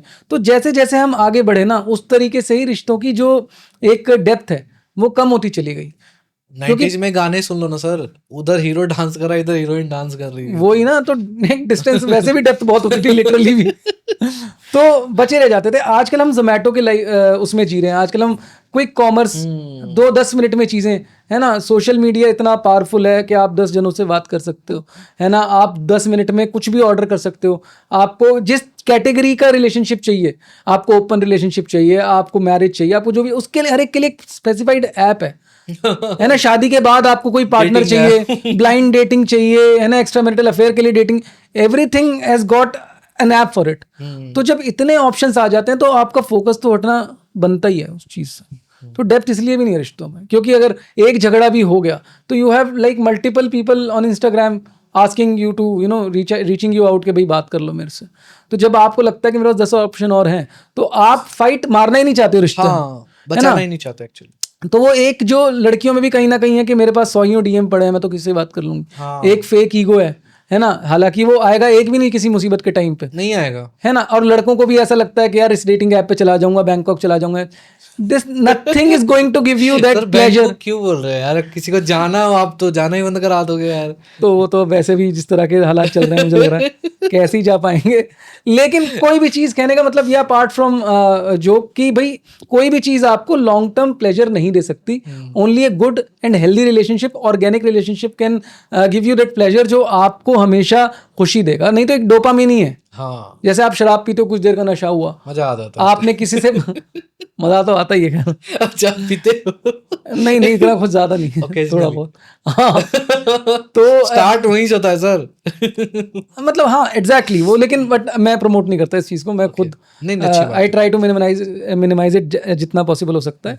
लेकिन कहने का मतलब ये कोई भी चीज हो, चाहे वो शराब हो, चाहे वो कोई भी ऐसी चीज़ हो जो आपको एक इंस्टेंट डोपामिन हिट करती है ना आपका, तो वो चीज़ आपकी उसकी जो लाइफ स्पैन है बहुत छोटा होता है। जब तक आप लड़ोगे नहीं, चाहे वो आपके करियर में हो, चाहे पढ़ाई में हो, चाहे किसी चीज़ को पाने में हो, जब तक एक लड़ाई उसमें जंग नहीं है, तब तक वो चीज़ ना तो लास्ट करेगी ज़्यादा दिन तक, ना ही आपको वो एक लॉन्ग टर्म हैप्पीनेस देगी। एक तो आपने जैसे रिलेशनशिप में बोला था, जैसे आटे में नमक जितना नहीं, नमक में ही आटा मिल रहा है। कह सकते हो उसके स्टार्टिंग तो फर्स्ट डे से ही होती है। जब हम किसी को देखने जाते हैं, लड़के लड़के आपस में देखने जाते हैं, तो वहां पर क्या होता है, पहला जैसे चाय, जैसे आप बोल रहे हो आप ट्रे में ले गए थे, है ना, या लड़कियां लेके आती है, और उस टाइम का जो उनका ड्रेसिंग सेंस होता है, बिहेवियर होता है, फर्स्ट वो इंप्रेशन लाइफ टाइम तो नहीं रहता है ना। नहीं, लाइफ टाइम नहीं रहता। देखिए, ये माइंडसेट पे भी डिपेंड करता है कि आप कितनी जल्दी लोगों को जज करते हो, उनकी फेस वैल्यू पे जज करते हो, या फिर आप वक्त लेना चाहते हो उनको जानने के लिए। So it depends person to person के वो आप अभी से इमेज कोई क्रिएट कर रहे हो आगे तक के लिए, आप स्टीरियोटिपिकल तरीके से सोच रहे हो, या फिर आप एक प्रोग्रेसिव वे में उसको ले रहे हो, उस पर डिपेंड करता है। एक चीज बताना सब, पहले के टाइम में होता था सिर्फ मंदिर में दिखा देते थे लड़कियां, देख ली लड़के ने देख ले, पसंद हो गए, शादी करते थे। एक वो टाइम था, एक आज का टाइम है। पर्सनली जाके मिलते हैं अकेले में भी, रेस्टोरेंट पे इधर घूमने भी जाते हैं, खाना पीना भी होता है, टूर पे भी चले जाते हैं। आज भी वो अच्छे से जान नहीं पाते। हमने तो चलो स्टार्ट किया कि रिलेशनशिप टूट रहा है पहले, तो एक रीजन समझ में आया कि एक दूसरे को टाइम नहीं दे पा रहे, लेकिन आज भी टूट रहे हैं रिलेशनशिप। जब आप तो प्री वेडिंग शूट करा रहे हो ऋषिकेश में इतना अच्छा टाइम एक्सपेंड कर रहे हो, जबकि पहले तो 1 घंटे लगते थे ना, देखते थे हो जाता था। तो उस टाइम के लिए लोग बोलते थे यार कि ऐसे टूटता था रिलेशनशिप, क्योंकि आप जान नहीं पाते थे। अब क्यों टूट रहा है?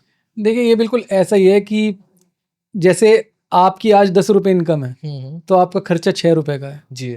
अब लोगों को लगता है जब फैसिलिटीज बढ़ेंगी, 50 रुपए इनकम हो जाएगी, तो हम अमीर हो जाएंगे। लेकिन लोग जैसे ही 50 रुपए आते हैं, लोगों के खर्चे 60 रुपए के हो जाते हैं। तो जैसे जैसे रिश्तों में भी, अब देखिए उस वक्त पे संसाधन नहीं थे, कोई ऐप्स नहीं थी, कोई मैट्रिमोनियल सर्विस नहीं थी, कल्चर भी एक बहुत ही नैरो था कि भाई ऐसे ही करना है। तो उस दौरान जब आप देख रहे हो, तो तब तो वैसे भी सब कुछ बहुत फिक्स था, कल्चर भी बड़ा फिक्स था कि यही होना है। लोगों में भी लोग इतना एक्सपोज नहीं थे वेस्टर्न कल्चर से, तो इसलिए वो चल जाता था, है ना। लेकिन मजबूरी में चलता था या सही में चलता? नहीं, लोगों को कुछ पता ही नहीं था। लैक ऑफ एजुकेशन उस टाइम पॉजिटिवली काम कर रही थी, है ना। दुनिया से ज्यादा एक्सपोज ना होना पॉजिटिवली काम कर रहा था, है ना। लेकिन अब जब मैं एक्सपोज हुई दुनिया से, तो हमने सोचा कि यार ये तो रिश्तों के लिए अच्छा होगा। लेकिन हमने क्या किया, जितना ज़्यादा हमें सहूलियत मिली, हमने उसकी कंजम्पशन भी इतनी ज़्यादा बढ़ा दी, उसको अपने हिसाब से नहीं रखा। अब जैसे मुझे मान लीजिए मैट्रिमोनियल की एक ऐप आई, है ना, मैंने उससे एक रिश्ता देखा, ट्रेडिशन को साथ चलते चलते कि भाई मुझे इसी इंसान के साथ ज़िंदगी चलानी है। डिवोर्स केसेस बहुत कम होते थे उस टाइम, तो वो टेक्नोलॉजी वहाँ पे अपना पार्ट प्ले करती 10% एक चीज़ में। हमने टेक्नोलॉजी को ही 100% डेडिकेशन दे दी कि चलो आज ये, कोई नहीं कल 10 और 20 पे बैठे देख लेंगे, कोई बात नहीं, है ना। फिर हमने अलग अलग वेस्ट से भी हम इन्फ्लुएंस हुए। तो यहाँ पर क्या है कि अगेन वही बात आती है कि चाहे आप कितना ही लंबे दौर से आप जानते हो किसी को, चाहे 10 साल से जानते हो, एक साथ रह तो नहीं रहना। आपको असल में तो इंसान का रियल कैरेक्टर, उसकी असली बुरी आदतें, अच्छी आदतें तभी समझ में आती हैं जब आप उसके साथ रहने लगते हो। आज मैं आपके आया हूँ, या मान लो मैं डेट पे जाता हूँ, तो मैं परफ्यूम लगा के जाऊंगा, अपनी बेस्ट शर्ट बन के, I am going to present my best version in front of you, क्योंकि अभी तक मैं अप्रूव नहीं हुआ हूँ। I will be approved only when I will get married to someone. तो उस दिन के बाद मैं कहता हूँ यार हो तो गया। अब तो मैं, अगर कोई लड़का बॉडी बना रहा है, जिम जा रहा है, सब कुछ कर रहा है, शादी होती है उसका एकदम से ना वो एकदम लेजर अप्रोच पे आ जाता है कि यार अब छोड़ना, अब क्या है, अब जैसे लोग कहते नहीं अब तो बयाना चला गया। मैंने अपने जीजा जी इन सबको बोलते सुना है, अब तो बुकिंग हो गई। अब क्या तो ये बोल रहे हो, मेरी वाइफ कहती है पहले तो एक बार बुलाने से दौड़ते थे मेरी लव मैरिज एक्चुअली, वो कहती थी पहले तो एक फोन पे आ जाते थे, तो ये भी नहीं देते, धूप है, गर्मी है, बरसात, सीधा जूम। अब अरे आप देखो ना, मतलब मेरी वाइफ तो इतना डिमोटिवेटेड रहती थी, मतलब उससे शादी से पहले जब मैं उसको पैम्पर करता था या उसके लिए कुछ भी करता था, वो खुश ही नहीं होती थी। मैंने कहा तेरे लिए इतना सब कुछ करता हूँ तो खुश क्यों नहीं थी?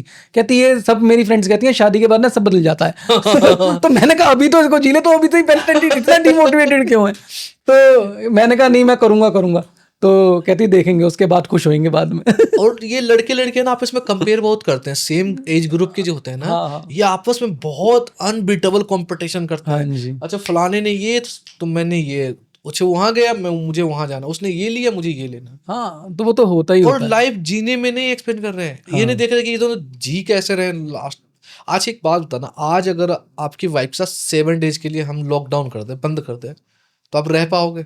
नहीं, मैं तो रह लूंगा। देखिए मेरा तो मैं अब कई लोग कहते हैं कि हर कोई कहता है कि मेरी वाली अलग है या मैं अलग हूँ, लेकिन मुझे सच में ऐसा लगता है, टचवुड, क्योंकि हम लोगों ने बहुत सारा टाइम ऐसा भी साथ में बिताया है जिसमें चैलेंजेस भी आए हैं शादी होने के दौरान, है ना, और हमारे कल्चर्स बहुत सेम है। लोग कहते हैं कि बिल्कुल ऑपोजिट अट्रैक्ट्स, वो एक बहुत ही वेस्टर्न माइंड थॉट प्रोसेस, मैं उसमें बिलीव नहीं करता। उस मैं इतना लकी हूँ कि मेरी 3 बहनें हैं, वो भी अपने भाइयों की 3 बहनें हैं, है ना, और सेम कल्चर है। तो उससे क्या होता है ना कि आपको एक फीड नहीं देनी पड़ती। अब जैसे मान लीजिए आप एक नया कंप्यूटर बना रहे हो, उसमें आपको सारा डेटा डालना पड़ेगा। अगर आप उस पर्सपेक्टिव से देखो तो हमें एक दूसरे को कुछ भी इंफॉर्मेशन फीड नहीं करनी पड़ी, ऑलरेडी वो अंडरस्टूड है कि घर में कैसे रहना है ना, उसके घर मुझे जाना है तो क्या करना है, तो ये सब चीजें ऑलरेडी अंडरस्टूड है, तो हमें रिश्ते पे ज्यादा काम करना नहीं पड़ा। हम 7 दिन के, हम 7 जन्म भी रह सकते हैं साथ में, कोई ट्रू सर। मैं एक्चुअली अगर मुझसे पूछते तो मैं तो खैर कोविड में रहा हूँ, हम दोनों अकेले ही रहे थे घर पे। हाँ जी। मतलब मेरी वाइफ थोड़ी कह लो मेरे नज़र से नॉटी भी है और डिसेंट भी है, हाँ। आइडियल भी है, एक फ्लेक्सिबल Respect, पर्सनालिटी। हाँ, मतलब वो ना दोस्त बहुत जल्दी बन जाते हैं मेरे। छेड़ना मुझे, आपस में छेड़ना, हम लड़ाई भी खूब करते हैं, हर रोज एटलीस्ट एक बार तो नाराजगी होती ही वो होती है। होनी जरूरी भी है, I guess। मुझे ऐसा लगता है हाँ। एक्सपेक्टेशन, लोग कहते हैं, अब कई लोग बड़ा इसको रोमांटिसाइज करते हैं कि भाई रिश्ते में तो एक्सपेक्टेशन होनी नहीं चाहिए। हाँ। बहुत सारे बड़े बड़े इन्फ्लुएंसर्स, बहुत सारे बड़े बड़े जो लोग मोटिवेशनल स्पीकर्स हैं कि मतलब बिल्कुल नहीं होनी चाहिए। अरे एक्सपेक्टेशन कैसे नहीं होगी? राह चलते इंसान से मुझे एक्सपेक्टेशन नहीं हो सकती। बस जो इंसान मेरे साथ जिंदगी भर रहने वाला है उसी से तो उम्मीद रखूंगा, वरना फिर राह चलते इंसान में उसमें फर्क क्या है? एक बार लड़ाई हुई थी, मैं बताता हूँ अपना इंसिडेंट। कुछ खाना मतलब मैं ना भूखा नहीं रह सकता, चाहे जितनी लड़ाई हो। तो मैं ना चुपचाप गया, आराम से फिर इससे खाना निकाला, गरम किया, दूसरे वाले रूम में जाके खा लिया। खा रहा था। देखो उसका दिमाग, वो आई चुपचाप देख लिए, फिर बैठ गई। इंसान एक बार ये भी नहीं पूछ सकता कि खाना खाओगे? मैंने कहा मुझे लगा तुम नाराज हो तो खाओगी नहीं खाना। क्यों नहीं खाऊंगी मैं? पूछ के तो देखते, जबरदस्ती तो करते, मुंह में खिला देते। मैं कहा यार, देखिए यही मोमेंट होता है जो रिश्ते को और ज्यादा स्ट्रांग बना देता है। ऑनेस्टली बता रहा है, इतना मतलब हम लोग इतना मस्ती करते हैं यार कि हाँ, मैं ऑनेस्टली टचवुड आई रियली मतलब नजर ना लगे, भगवान करे कभी भी बिल्कुल कम ना हो। सारी फ्रेंडें जो मेरी वाइफ की सारी फ्रेंडें हैं, इनफैक्ट जो बड़ी भी हैं ना, वो भी कहती हैं यार कि सही है तुम दोनों कार्टून हो यार। नहीं अच्छी, तो ये कार्टून बन के ही जिंदगी जी जाती है, बहुत ज्यादा सीरियस रह के हर चीज में सोच के कि ऐसा क्यों। अब मान लीजिए अगर उस टाइम आपकी वाइफ नहीं आती है आपके पास, तो कहीं ना कहीं वो एक डिस्टेंस क्रिएट होने का मोमेंट बन जाता है। अब जहां आप अपनी ईगो छोड़ देते हो, जहां आपको पता है कि मुझे इस इंसान के साथ आखिर तक रहना है, और एक बेसिक आप में समझ होती है कि इंसान मेरा अच्छा ही सोचता है। बिल्कुल अच्छा सोचता है। जैसे हम माँ बाप को नहीं छोड़ते ना, हमें पता है कि हमारा अच्छा ही सोचते हैं, अगर वही सेम बेसिक अंडरस्टैंडिंग अपने पार्टनर के लिए होगी। अच्छा एक बेसिक और चीज है जो वाइफ के अंदर होता है, मैंने बताया था ना यही होगा, लेकिन तुम मेरी बात कहाँ मानते हो? जब होगा कुछ तभी मानते हो। अच्छा प्रेडिक्शन, प्रेडिक्शन वो उसमें बहुत है। मेरे को तो पहले ही पता था यही होगा। हमेशा वो बोलती थी।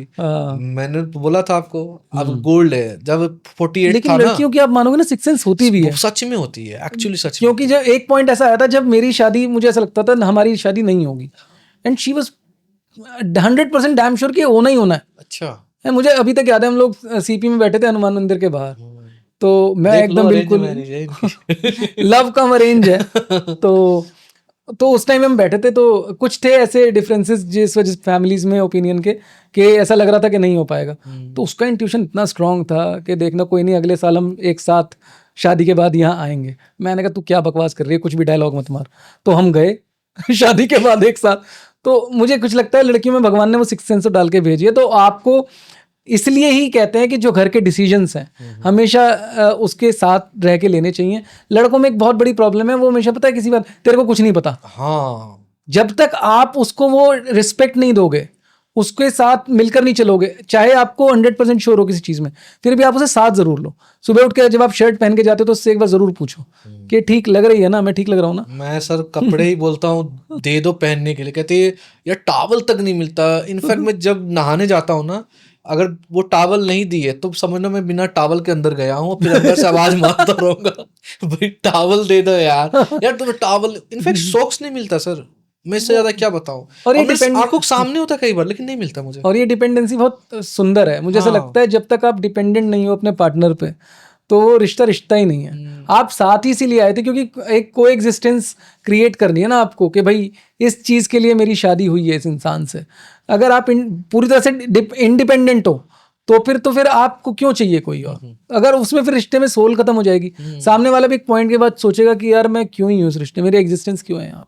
तो बहुत क्योंकि ना हमने शादी से पहले उन्होंने बोला था कि मैं ना शादी के बाद जॉब करूं। मैंने कहा ठीक है यार, सिज ब्यूटिशियन। तो मैंने कहा एक काम करते हैं, आपके लिए एक ब्यूटी पार्लर खोल देंगे बढ़िया सा, आप करना। ठीक है। अब जब बेबी हुआ उसके बाद कह रही है यार मेरा ना मन नहीं करता, मैं सोचता हूँ पहले ना इसको अच्छे से इसका जो लाइफ है ना वो एंजॉय करूँ मैं। एग्जैक्टली। और कुछ लोगों ने भी मुझे बोला कि एटलीस्ट 5 साल ना कुछ दिमाग मत लगा फालतू, बस जी लो लाइफ को। और इनफैक्ट मैं फील करता हूँ, आज मेरा 2.5 साल का बेटा है, मुझे लगता है जैसे जैसे वो ग्रो कर रहा है ना, मुझे लगता है वैसे वैसे डिस्टेंस भी हल्की हल्की बढ़ रही है। मतलब कहने का मतलब पहले क्या होता था, गोद में ले लेते थे, है ना, जब चाहे किस कर लो उसको। अब नो पापा, छोड़ो ना पापा, समझ रहे हो, टीवी देखना है पापा।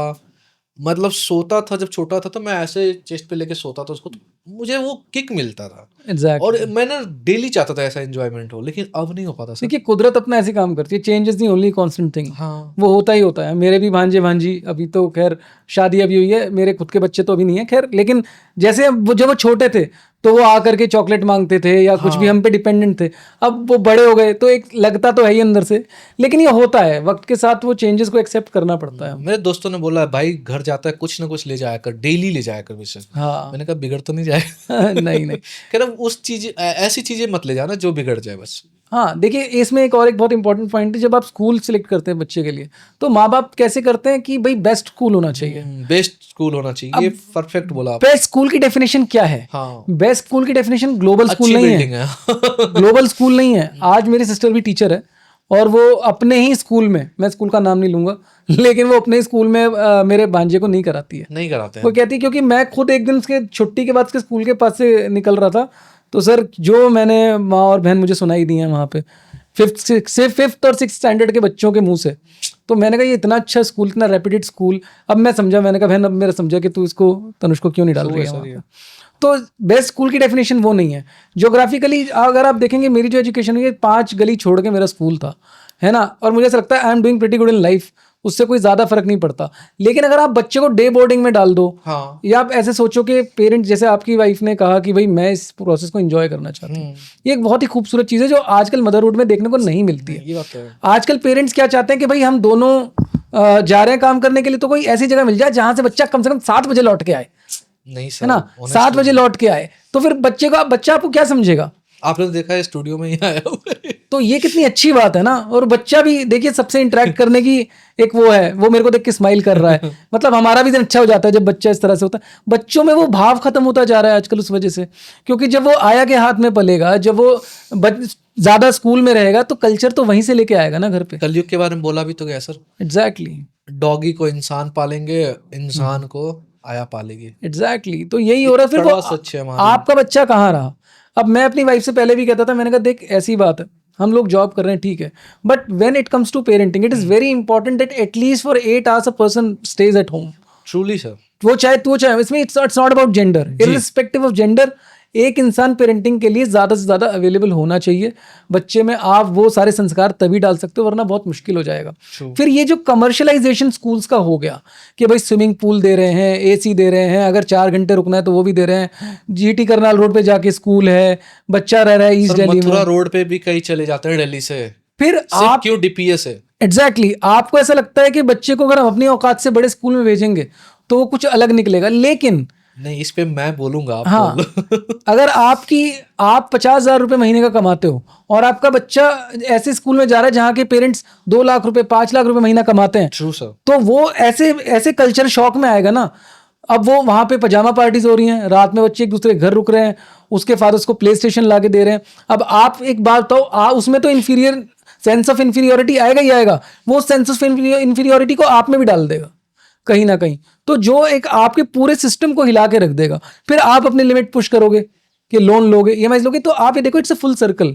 कहीं ना कहीं ये जो एक कॉमर्स, ये जो कैपिटलिज्म है ना, ये कहीं ना कहीं ऐसा एक चक्रव्यूह बनाता है जिसमें आप फंसते चले जाते हो कहीं ना कहीं। सर मैं अपने दोस्तों से, दोस्त मतलब जो मुझसे बड़े हैं, हाँ जी, मैं अपने छोटो या बराबर वाले दोस्तों से कोई एडवाइस नहीं लेता, उनसे लेता हूँ जो मुझसे बड़े हैं। अंकल भी होंगे तो मैं दोस्त समझ के बात करता हूँ उनसे, बिल्कुल बिल्कुल, और उनसे एडवाइस लेता हूँ उन्होंने मुझे क्या गाइड किया। इन टर्म्स ऑफ एज आप बता रहे हो आपसे? हाँ, मुझे ना उनकी एडवाइस में ना प्योरिटी दिखती है, इसलिए जिंदगी दिखती देखी है है क्योंकि वो उन्होंने। पास कर चुके हैं उस एज को। तो मैं क्या देखा, उन्होंने जो मुझे एडवाइस दिया कि कौन से स्कूल में एडमिशन करना, मैंने कहा बढ़िया स्कूल होना चाहिए। मैंने कहा तुम्हारे हिसाब से बढ़िया स्कूल कौन है? तो मैंने बताया ऐसे ऐसे। तो कह देख मैं करवा दूंगा, मेरी पहुंच भी है, करवा दूंगा मैं, अब सिचुएशन देख क्या होता है। मैंने कहा बताओ। समर वेकेशन का नाम सुना होगा? मैंने कहा हाँ। समर वेकेशन में हर स्टूडेंट जाएगा यूरोप, यूएस, हर किसी के फादर आएंगे ऑडी मर्सिडीज में। बिल्कुल, तुम्हारा बच्चा वहां घुट घुट के मर जाएगा। बिल्कुल मरेगा सर। कह रहे सोच के देख, जब पता चलेगा कि तू अपनी छोटी सी गाड़ी में ले जा रहा है वेकेशन में, उसको अपने गांव भले ही ले जा रहा है, आप बहुत अच्छी पेरेंटिंग कर रहे हो, लेकिन उसको ना हर्ट करेगा ये चीज। तो कह रहे ये मत देखियो कभी भी कि जब स्कूल में एडमिशन कराना तो उस लेवल का हो। एग्जैक्टली, स्कूल का लेवल वो जहां पर तुम अच्छे से कंफर्टेबल हो। बिल्कुल बिल्कुल, और बच्चा खुद ही कंफर्टेबल हो जाएगा। हाँ, और बच्चे का वक्त पे स्कूल से घर आना, वो घर का खाना खाना, हाँ, माँ बाप के साथ बैठना, यही अपने आप एक बहुत बड़ा पेरेंटिंग लेसन है। क्योंकि कई लोग देखता हूँ ना खुद को बेचने के लिए तैयार है। वो कहानी सुना होगा ना आपने, मैं पेट काट के पढ़ाऊंगा। पेट काट के पढ़ाओ, लेकिन ऐसे मत पढ़ाओ कि वो तुम्हारा पेट काट दे फिर बाद में। और आप देखो ना, ये बात तो नहीं करना चाहते। ग्लोबल स्कूल की पढ़ाई की बात तो अलग हो गई, प्लेवेज में देखो आप ना, अब 1-2 साल का बच्चा है, आप ऐसे मदर्स, ऐसे बड़े बड़े स्कूल खुल गए हैं प्लेवे के, जिनकी फीस इतनी है जो हमारी बोर्ड एग्जाम्स तक भी नहीं थी। सर रॉकेट साइंस पढ़ाते हैं, मुझे लग रहा है वो 6 महीने में वो भेज देंगे ऊपर, जाओ नासा ही भेज देंगे सीधा। फीस तो यही लेवल पे चल रहा है सर। तो अब एक बच्चा जिसकी लाइफ का डिसीजन लिया जा रहा है 2 साल की उम्र में, अब जैसे ही वो बड़ा होगा, आप उसको बोलोगे मैंने तेरे को बचपन में 3 साल की उम्र में इतनी बड़े स्कूल में कराया, इतना पैसा खर्च किया, तो एक बर्डन डाल दिया। उसने कहा था आपसे कराने के लिए, नहीं, वो आपको ये कहेगा कि मैंने तो नहीं कहा था, फिर आपको ये भी दुख होगा। ये तो सोशल रिस्पॉन्सिबिलिटी भी है। आपने उसके लिए नहीं करा था, सच बात बताऊं तो आपने उसके लिए नहीं करा, आपने अपने सोशल स्टेटस के लिए किया, एक सोशल वैलिडेशन के लिए किया। तो इसको बच्चे के ऊपर एहसान मत डालो। यहीं पर ही तो हमारे कल्चर में बहुत बड़ी प्रॉब्लम है, ये जो आने वाली जनरेशन। सर वर्किंग जो होते हैं दोनों पेरेंट भी नहीं कह सकते, या कपल ही होते हैं, मुझे क्या लगता है वहां पर सबसे ज्यादा रिलेशनशिप डिस्ट्रॉय होता है। कैसे? मुझे लगता है दोनों अच्छा कमाते लेकिन दोनों आपस में केयरिंग नहीं कर पाते। तो कुछ टिप दे सकते हो उनके लिए जो आपस में वो एटलीस्ट केयर कर सके? देखिए, बस स्कूल में आपने टाइम टेबल तो सुना होगा, टाइम टेबल बनता था कि इतने पीरियड्स हैं, ये है। अगर आप प्रायोरिटी सेट नहीं करोगे, देखिए दोनों का वर्किंग होना भी प्रॉब्लम नहीं है, प्लानिंग इज वेरी इंपॉर्टेंट, कि मैं उस तरीके से काम करूं। अब जैसे आपकी वाइफ ने कहा कि वो ब्यूटिशियन हैं, बट अभी नहीं करना है, लेकिन आपने कहा मैं करवा दूंगा, या अपने काम को इस तरीके से प्लान करना, इस तरह डिजाइन करना कि आपकी फैमिली उसमें सफ़र ना करें। अब जैसे कुछ लोग एज अ फ्रीलांसर भी परस्यू कर लेते हैं कि भाई जब मेरा मन होगा, जब मैं प्रोजेक्ट लूंगा, जब मन होगा नहीं लूंगा, ताकि मेरी प्रोफेशनल एग्जिस्टेंस भी बनी रहे, एट द सेम टाइम मैं अपनी फैमिली पे भी ध्यान दे सकूं। माधुरी दीक्षित, जूही चावला, काजोल, कितनी बड़ी बड़ी अपने करियर के पीक पे इन लोगों ने पेरेंटिंग पे ध्यान दिया। क्या इनके हस्बैंड से बोला होगा? इतने प्रोग्रेसिव हस्बैंड्स, एक के तो एनआरआई हैं, डॉक्टर है, तो क्या अब जब टाइम आया तो वो वापस भी आई इंडस्ट्री में। बिल्कुल। तो आप वहीं से सीखो ना कि जब पेरेंटिंग पे इतने बड़े बड़े लोग अपने पूरा करियर चलता हुआ छोड़ दे रहे हैं अपने बच्चों के लिए, तो आप तो फिर भी क्या चीज हो यार, आप कर सकते हो। देखो ना, अनंत अंबानी का भी शादी हुई थी, कितना हेल्दी बॉय है, और देखो हर किसी के फीट टच कर रहा है वो। This is all about culture ना, कल्चर यही तो है। लेकिन कई लोग उसमें भी घुस जाते हैं कि अरे नहीं यार वो पैसे वाले, अरे क्या पैसे वाले, मैं कह रहा हूँ अंदर से कुछ भी हो, चाहे मैं कह रहा हूँ ये ढोंग भी हो, लेकिन वो एक अच्छी छवि तो अपने देश की प्रस्तुत कर रहे हैं। वो आपको तो कुछ अच्छा, अगर बच्चा उसको देखेगा तो कुछ अच्छा ही सीखेगा, है ना? ऐसा तो नहीं है ना कि वो कुछ गलत सीखेगा। तो मेरा तो ये मानना है कि वैल्यूज तभी आप दे सकते हो अपने बच्चे को जब आप उसके साथ रहोगे। अगर वो आया के साथ रहेगा तो आया के घर का ही कल्चर सीखेगा। अगर वो बोर्डिंग में जाएगा वहाँ पे देखेगा तो वहाँ से तो इनफैक्ट इतनी बड़ी कॉकटेल लेकर के आएगा कल्चर्स की कि वो उसे खुद ही समझ नहीं आएगा कि मैं क्या कर रहा हूँ। वो अपनी एग्जिस्टेंस पे ही उसको सवाल उठ जाएंगे बहुत ज़्यादा। ये ड्रग्स में बच्चे क्यों जाते हैं, ये सब में इसलिए तो जाते हैं क्योंकि वो समझ ही नहीं पाते कि मेरी एग्जिस्टेंस क्या है। मेरे पेरेंट्स, इनफैक्ट मुझे ही हुआ। अब जब मैं स्कूल से निकला, मैं एक जमुना पार का लड़का हूँ, है ना, मैं ईस्ट दिल्ली में पला बड़ा हूँ। 4 गली दूर स्कूल था, 2 गली दूर ट्यूशन थी, है ना। उसके बाद अचानक से साउथ एक्स में कॉलेज में चले गए, मास कम्युनिकेशन में, है ना। अलग अलग वहाँ कल्चर शॉक देखा। वहाँ पर लड़कियाँ लड़के कह रहे हैं कि भाई मैं तो आया हूँ, कमरे में ताला लगा के मेरे फादर को चाबी नहीं मिली। मैंने कहा हमारे पास तुम्हारा कमरा ही नहीं हुई है। तो अब हम अपने पेरेंट्स को शक की निगाहों से देख रहे हैं कि 2 मंजिल का घर है फिर भी मुझे मेरा कमरा नहीं दिया। तो उनका अपना तरीका था पेरेंटिंग का। तो यहीं से ही प्रॉब्लम शुरू हो जाती है यहाँ पर, कि जब कल्चर को ही हम बांट देते हैं बहुत अलग अलग तरीके से। तो आपको कल्चर आपका बहुत स्ट्रांग रखना चाहिए। हम उस पर ध्यान ही नहीं देते, हम बस कमाने पे लगे पड़े कि लास्ट में पैसा काम आएगा। ओनली पैसा ही, रिलेशन को वैल्यू नहीं दे रहे, हम सिर्फ पैसे को वैल्यू दे रहे हैं आज। पीपल डोंट अंडरस्टैंड कि पैसा बहुत सारी चीजें अपने साथ लेके आता है। पैसा कमाना इज द ईजिएस्ट थिंग, पैसे को खर्च करना आना is the most difficult thing, क्योंकि उसमें डिसिप्लिन लगता है, उसमें बहुत डेडिकेशन लगता है, टाइम लगता है। आपको बच्चे को पैसा खर्च करना सिखाना चाहिए पहले, कमाने से पहले। कमाना तो वो सीख जाएगा, 10 तरीके हैं कमाने के। सर मैं आज भी ऐसे पेरेंट्स को जानता हूँ कि बोनस शाबाशी समझते हैं, रैपर्स वेफर्स ये जो भी फालतू के चिप्स वगैरह आते हैं ना भर देते हैं और उनको कूल लगता है। बिल्कुल लगता है कि भाई हम तो ऐसा कर रहे हैं। पता है उनको कि ये कहीं न कहीं उसके स्वास्थ्य के लिए सही नहीं है, बिल्कुल भी फिर भी कहते नहीं ठीक है यार, मेरा बेटा तो स्टार्ट ही ब्रेकफास्ट इसी से करता है। अब क्या बोल दोगे ऐसे लोगों को। मैं कई बार इन्फ्लुएंसर्स को देखता हूँ, अब तो मैं इस कम्युनिटी का हिस्सा हूँ, तो मैं देखता हूँ कि कुछ लड़कियाँ जो जिस तरीके का कंटेंट बनाती हैं, और आपको पता है कि किस तरीके का अश्लीलता यहाँ फैली हुई है, उस कंटेंट से जो कमाई आ रही है, वो गाड़ी खरीद रही है, उनके माँ बाप साथ खड़े होकर उस गाड़ी को अनकवर कर रहे हैं। तो मैं कहता हूँ कि इन पेरेंट्स को मैं सोचता हूँ कि क्या इनका माइंडसेट है, और मटेरियलिज्म में कितने अंधे हो गए हैं कि किस सोर्स से पैसा आ रहा है, और उनकी बेटी किस तरीके से अपने आप को प्रेजेंट कर रही है सबके सामने। ये मुझे पता है कि इस चीज पे बहुत सारे मेरे को क्या क्या कहा जाएगा। ठीक है सर, अपना देखो, अपना ओपिनियन तो हम दे ही सकते हैं, अच्छा बुरा तो वो लग जाएगा automatic. It hurts me somewhere, क्योंकि मुझे ऐसा लगता है कि जिस देश में हम हैं, हम एक बहुत रिच कल्चर से आते हैं, हमने दुनिया को सिखाया है, और आज कहीं ना कहीं थक हार के वो भी यहीं आ रहे हैं। हाँ। मैं हर 2 महीने में, अब तो शादी हो गई नहीं जा पाता है, बट मैं हर महीने एक बार ऋषिकेश जरूर जाता था।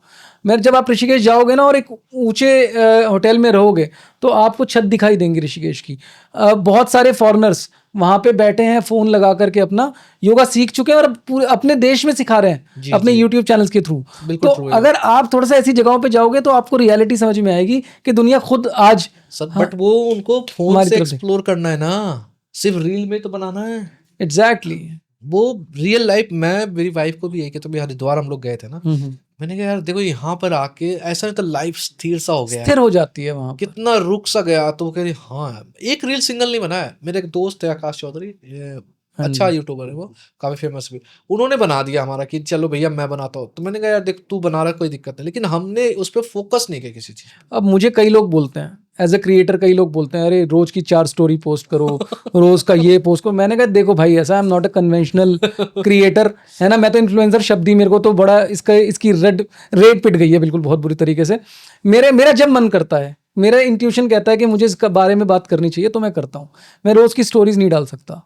हाँ आज मैं यहाँ पे आया हूँ, आपकी एक वाइब अच्छी लग रही है तो मुझे ऐसा लगता है कि ये जो मैं कर रहा हूँ, मैंने कल रात को भी अपनी स्टोरी में बताया that tomorrow I am going for a podcast. क्योंकि अब जब से शादी मेरी हुई है, और शादी जब होने वाली थी 6 महीने का कोर्टशिप पीरियड था, मैं ज़्यादा कंटेंट मैंने क्रिएट किया नहीं क्योंकि I was busy in many things.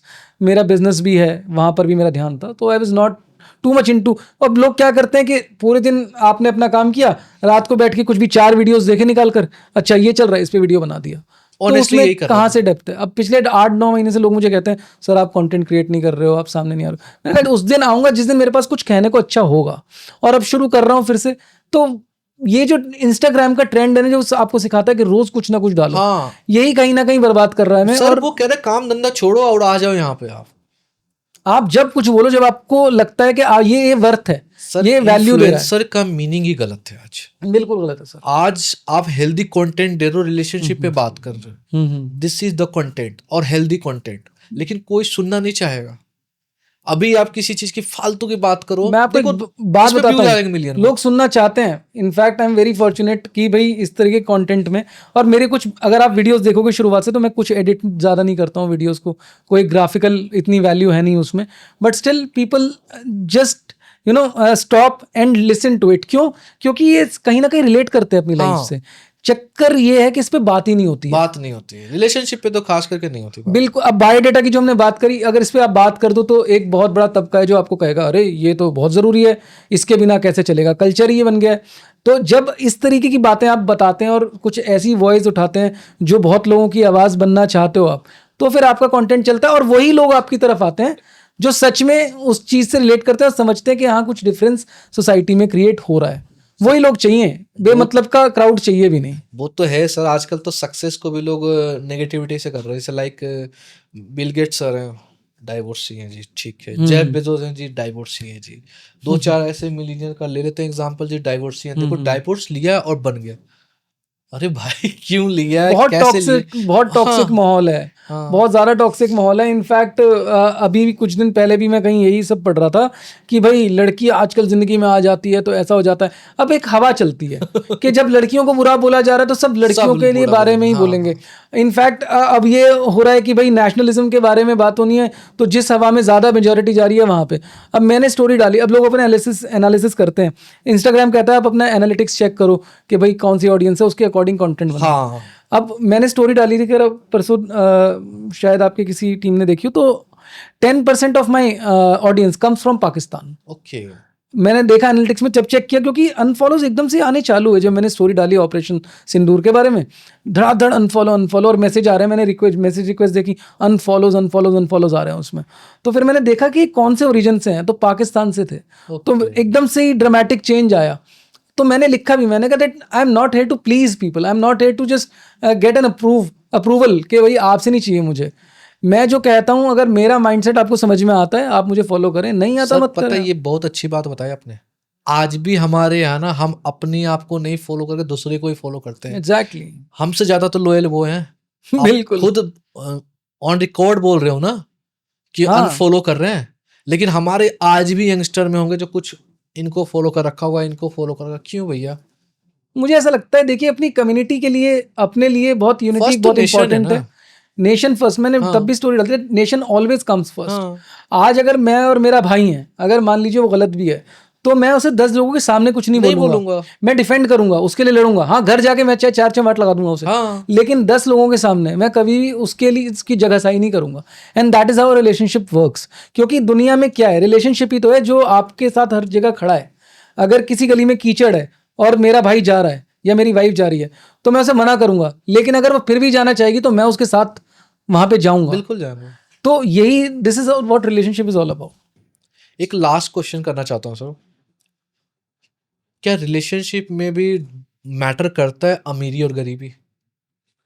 देखिए, अगर लोगों को ऐसा लगता है कि अगर आप एक मुकाम हासिल कर चुके हैं फाइनेंशियली तो अब रिलेशनशिप में सब कुछ अच्छा ही अच्छा चलेगा, तो ऐसा नहीं होता है। दुनिया की कोई भी चीज़ आप हासिल कर लो, you get the greatest body, you get the greatest bank balance, still अगर आप में इमोशनल अवेयरनेस नहीं है, अगर इमोशनल इंटेलिजेंस नहीं है, तो आपका रिलेशनशिप सही से वर्क कर ही नहीं सकता। मेरे बहुत सारे क्लाइंट्स हैं जो 1-on-1 काउंसलिंग करते हैं मेरे से। In fact I was very surprise जब ये ऐसा होना शुरू हुआ, ऑस्ट्रेलिया से, कनाडा से, ऐसी ऐसी जगह से लोगों के कॉल्स आते हैं जो ये कहते हैं कि भाई हम अपने रिलेशनशिप में खुश नहीं हैं। अगर आप ज्योग्राफिकली भी बात करो ना, ऑस्ट्रेलिया में मेरी क्लाइंट है, शी गॉट 3 सैलॉन्स देयर, है ना। उनकी लाइफ बहुत अच्छी चल रही थी वहाँ पे, सब कुछ अच्छा था, but she always lacked love in her life. उनको कभी प्यार नहीं मिला। She was deprived of love शुरू से ही अपनी लाइफ में, चाइल्डहुड से ही। उनके पेरेंट्स भी उनके साथ डिस्क्रिमिनेशन करते थे और बच्चों से ज़्यादा प्यार करते थे, उनसे कम करते थे। तो जब वो ऑस्ट्रेलिया गई तो उनके 3 रिलेशनशिप्स हुए। वहाँ ग्रीन कार्ड का भी बड़ा चक्कर होता है, इसलिए लोग शादी कर लेते हैं। वो कहती बट शी इज इंडियन ना, इंडियन है लेकिन ऑस्ट्रेलिया में है। अब काफ़ी टाइम उन्होंने मेरे से कंसल्ट किया, काफ़ी कॉल्स आते थे। इनफैक्ट उनके सैलॉन के जो वर्कर्स थे उनको भी मैंने काउंसलिंग दी वहाँ पे, क्योंकि वो कहती थी मेरे साथ ऐसा है that I am not a very great leader, कई बार स्ट्रिक्ट भी होना पड़ता है। वो कहती कि अगर बंदे को मैं एक मतलब अगर वो कह रहा है रात को 10 बजे मैं जा नहीं सकता, अकेले ऐसे इस रास्ते पे, तो कहती मैं उसे ऊबर करा देती थी, मतलब जरूरत से ज्यादा, कि मतलब लोगों के लिए अफेक्शन, कि जो खुद को नहीं मिला वो औरों को देना, बिल्कुल, बिल्कुल। और अगर कोई थोड़ा सा भी प्यार दिखा दे तो उसके ऊपर निछावर कर देना अपने बिल्कुल आप को। होता ही है। तो कहती ये जो मेरी नेचर है कहीं ना कहीं मुझे बहुत ज्यादा स्पॉइल कर रही है, मेरे को डैमेज कर रही है मेरी सेल्फ रिस्पेक्ट को। तो यहाँ पर भी आप देखो, Granted लेने लगते हैं ना लोग फिर। और उन्होंने मुझे कहा कि मैं ऋषिकेश में आके बसना चाहती हूँ सब कुछ वो करके। वाह। तो आप ये सोचो ना, जिस लाइफ को आप एम कर रहे हो वो इंसान जी रहा है, आप उनकी लाइफ को अगर बाहर बाहर से देखोगे तो आपको लगेगा कि यार कितनी अच्छी लाइफ है, और वहीं पर ही वो इंसान आपके जैसे आपके परिवेश में आना चाहता है।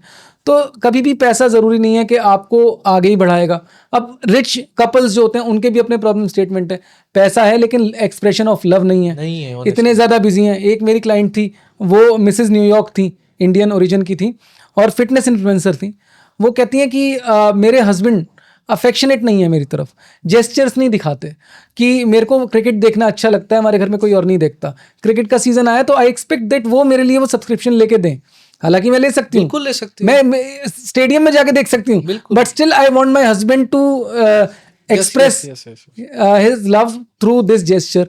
अब उनकी अलग प्रॉब्लम स्टेटमेंट है। तो आप कभी भी आपको लगता है कि ये जो आउटर वर्ल्ड के मटेरियलिस्टिक चीज़ें हैं उससे अगर आप एक अच्छी फैमिली अचीव कर लोगे तो नहीं होता। You have to be emotionally sound, और इमोशनल इंटेलिजेंस का बहुत बड़ा रोल होता है। तो आप हमेशा शुरुआत से ही अपने बच्चे के लिए भी यही करें कि उसकी इमोशनल इंटेलिजेंस पे काम करें, ताकि वो आगे जाके ज़िंदगी में चाहे किसी भी पड़ाव पे हो, चाहे वो अमीर हो, चाहे गरीब हो, चाहे वो मोटा हो, चाहे पतला हो, वो उस हर सिचुएशन को बेस्ट वे में डील कर सके। बिल्कुल। क्योंकि ना मुझे क्या लगता है, मुझे ना एक दो सेलिब्रिटी की बहुत चीज़ें अच्छी लगती है, और मेरे कुछ दोस्तों ने भी बोला कि ये बहुत अच्छा जेस्चर होता है। लाइक कोई आया घर पे, आप रिसीव कर रहे हो, हाँ जी, जब वो जा रहा है आप ड्रॉप करने साथ में जा रहे हो। हाँ, शाहरुख के बारे में बात बहुत कही हाँ, शाहरुख तो सर के बारे में। सोचो मतलब इस लेवल का बंदा, वो तो कार तक ओपन करता है हाँ, और ये हर कोई कहता है, मतलब ये पीआर गेम भी नहीं हो सकता, क्योंकि कोई भी किसी लेवल का यार। वो बंदा तो हो। सर 2 दिन ही करोगे, मैंने लाइफ तो नहीं करोगे। नाना पाटेकर, जो मैं उनको बहुत मानता हूँ, is the most unfiltered personality है ना, तो वो भी ये कहते हैं, उनके चेहरे पे स्माइल आ गई शाहरुख के बारे में बात करते जब वो एक इंटरव्यू में था। तो आई थिंक इसीलिए शायद उनको इतना बड़ा माना जाता है आज इंडस्ट्री में। और रिलेशनशिप को जितना हम लोग बना रहे हैं ना डिफिकल्ट, उतना है नहीं, पर हाँ। थोड़ी सी चीजें डिस्कशन करने वाली चीज है। मे बी इस पॉडकास्ट से लोगों को समझ आए sir. May be, I hope so. And thank you so much sir आने के लिए शो में हमारे। Thank you so much for having me. Valuable content देने के लिए। मुझे भी बहुत अच्छा धूम लगा मचा आपको। लेंगे शायद इस कंटेंट से। बिल्कुल बिल्कुल बिल्कुल कुछ तो एटलीस्ट रिलेशनशिप इंप्रूव हो। बिल्कुल, डेफिनेटली।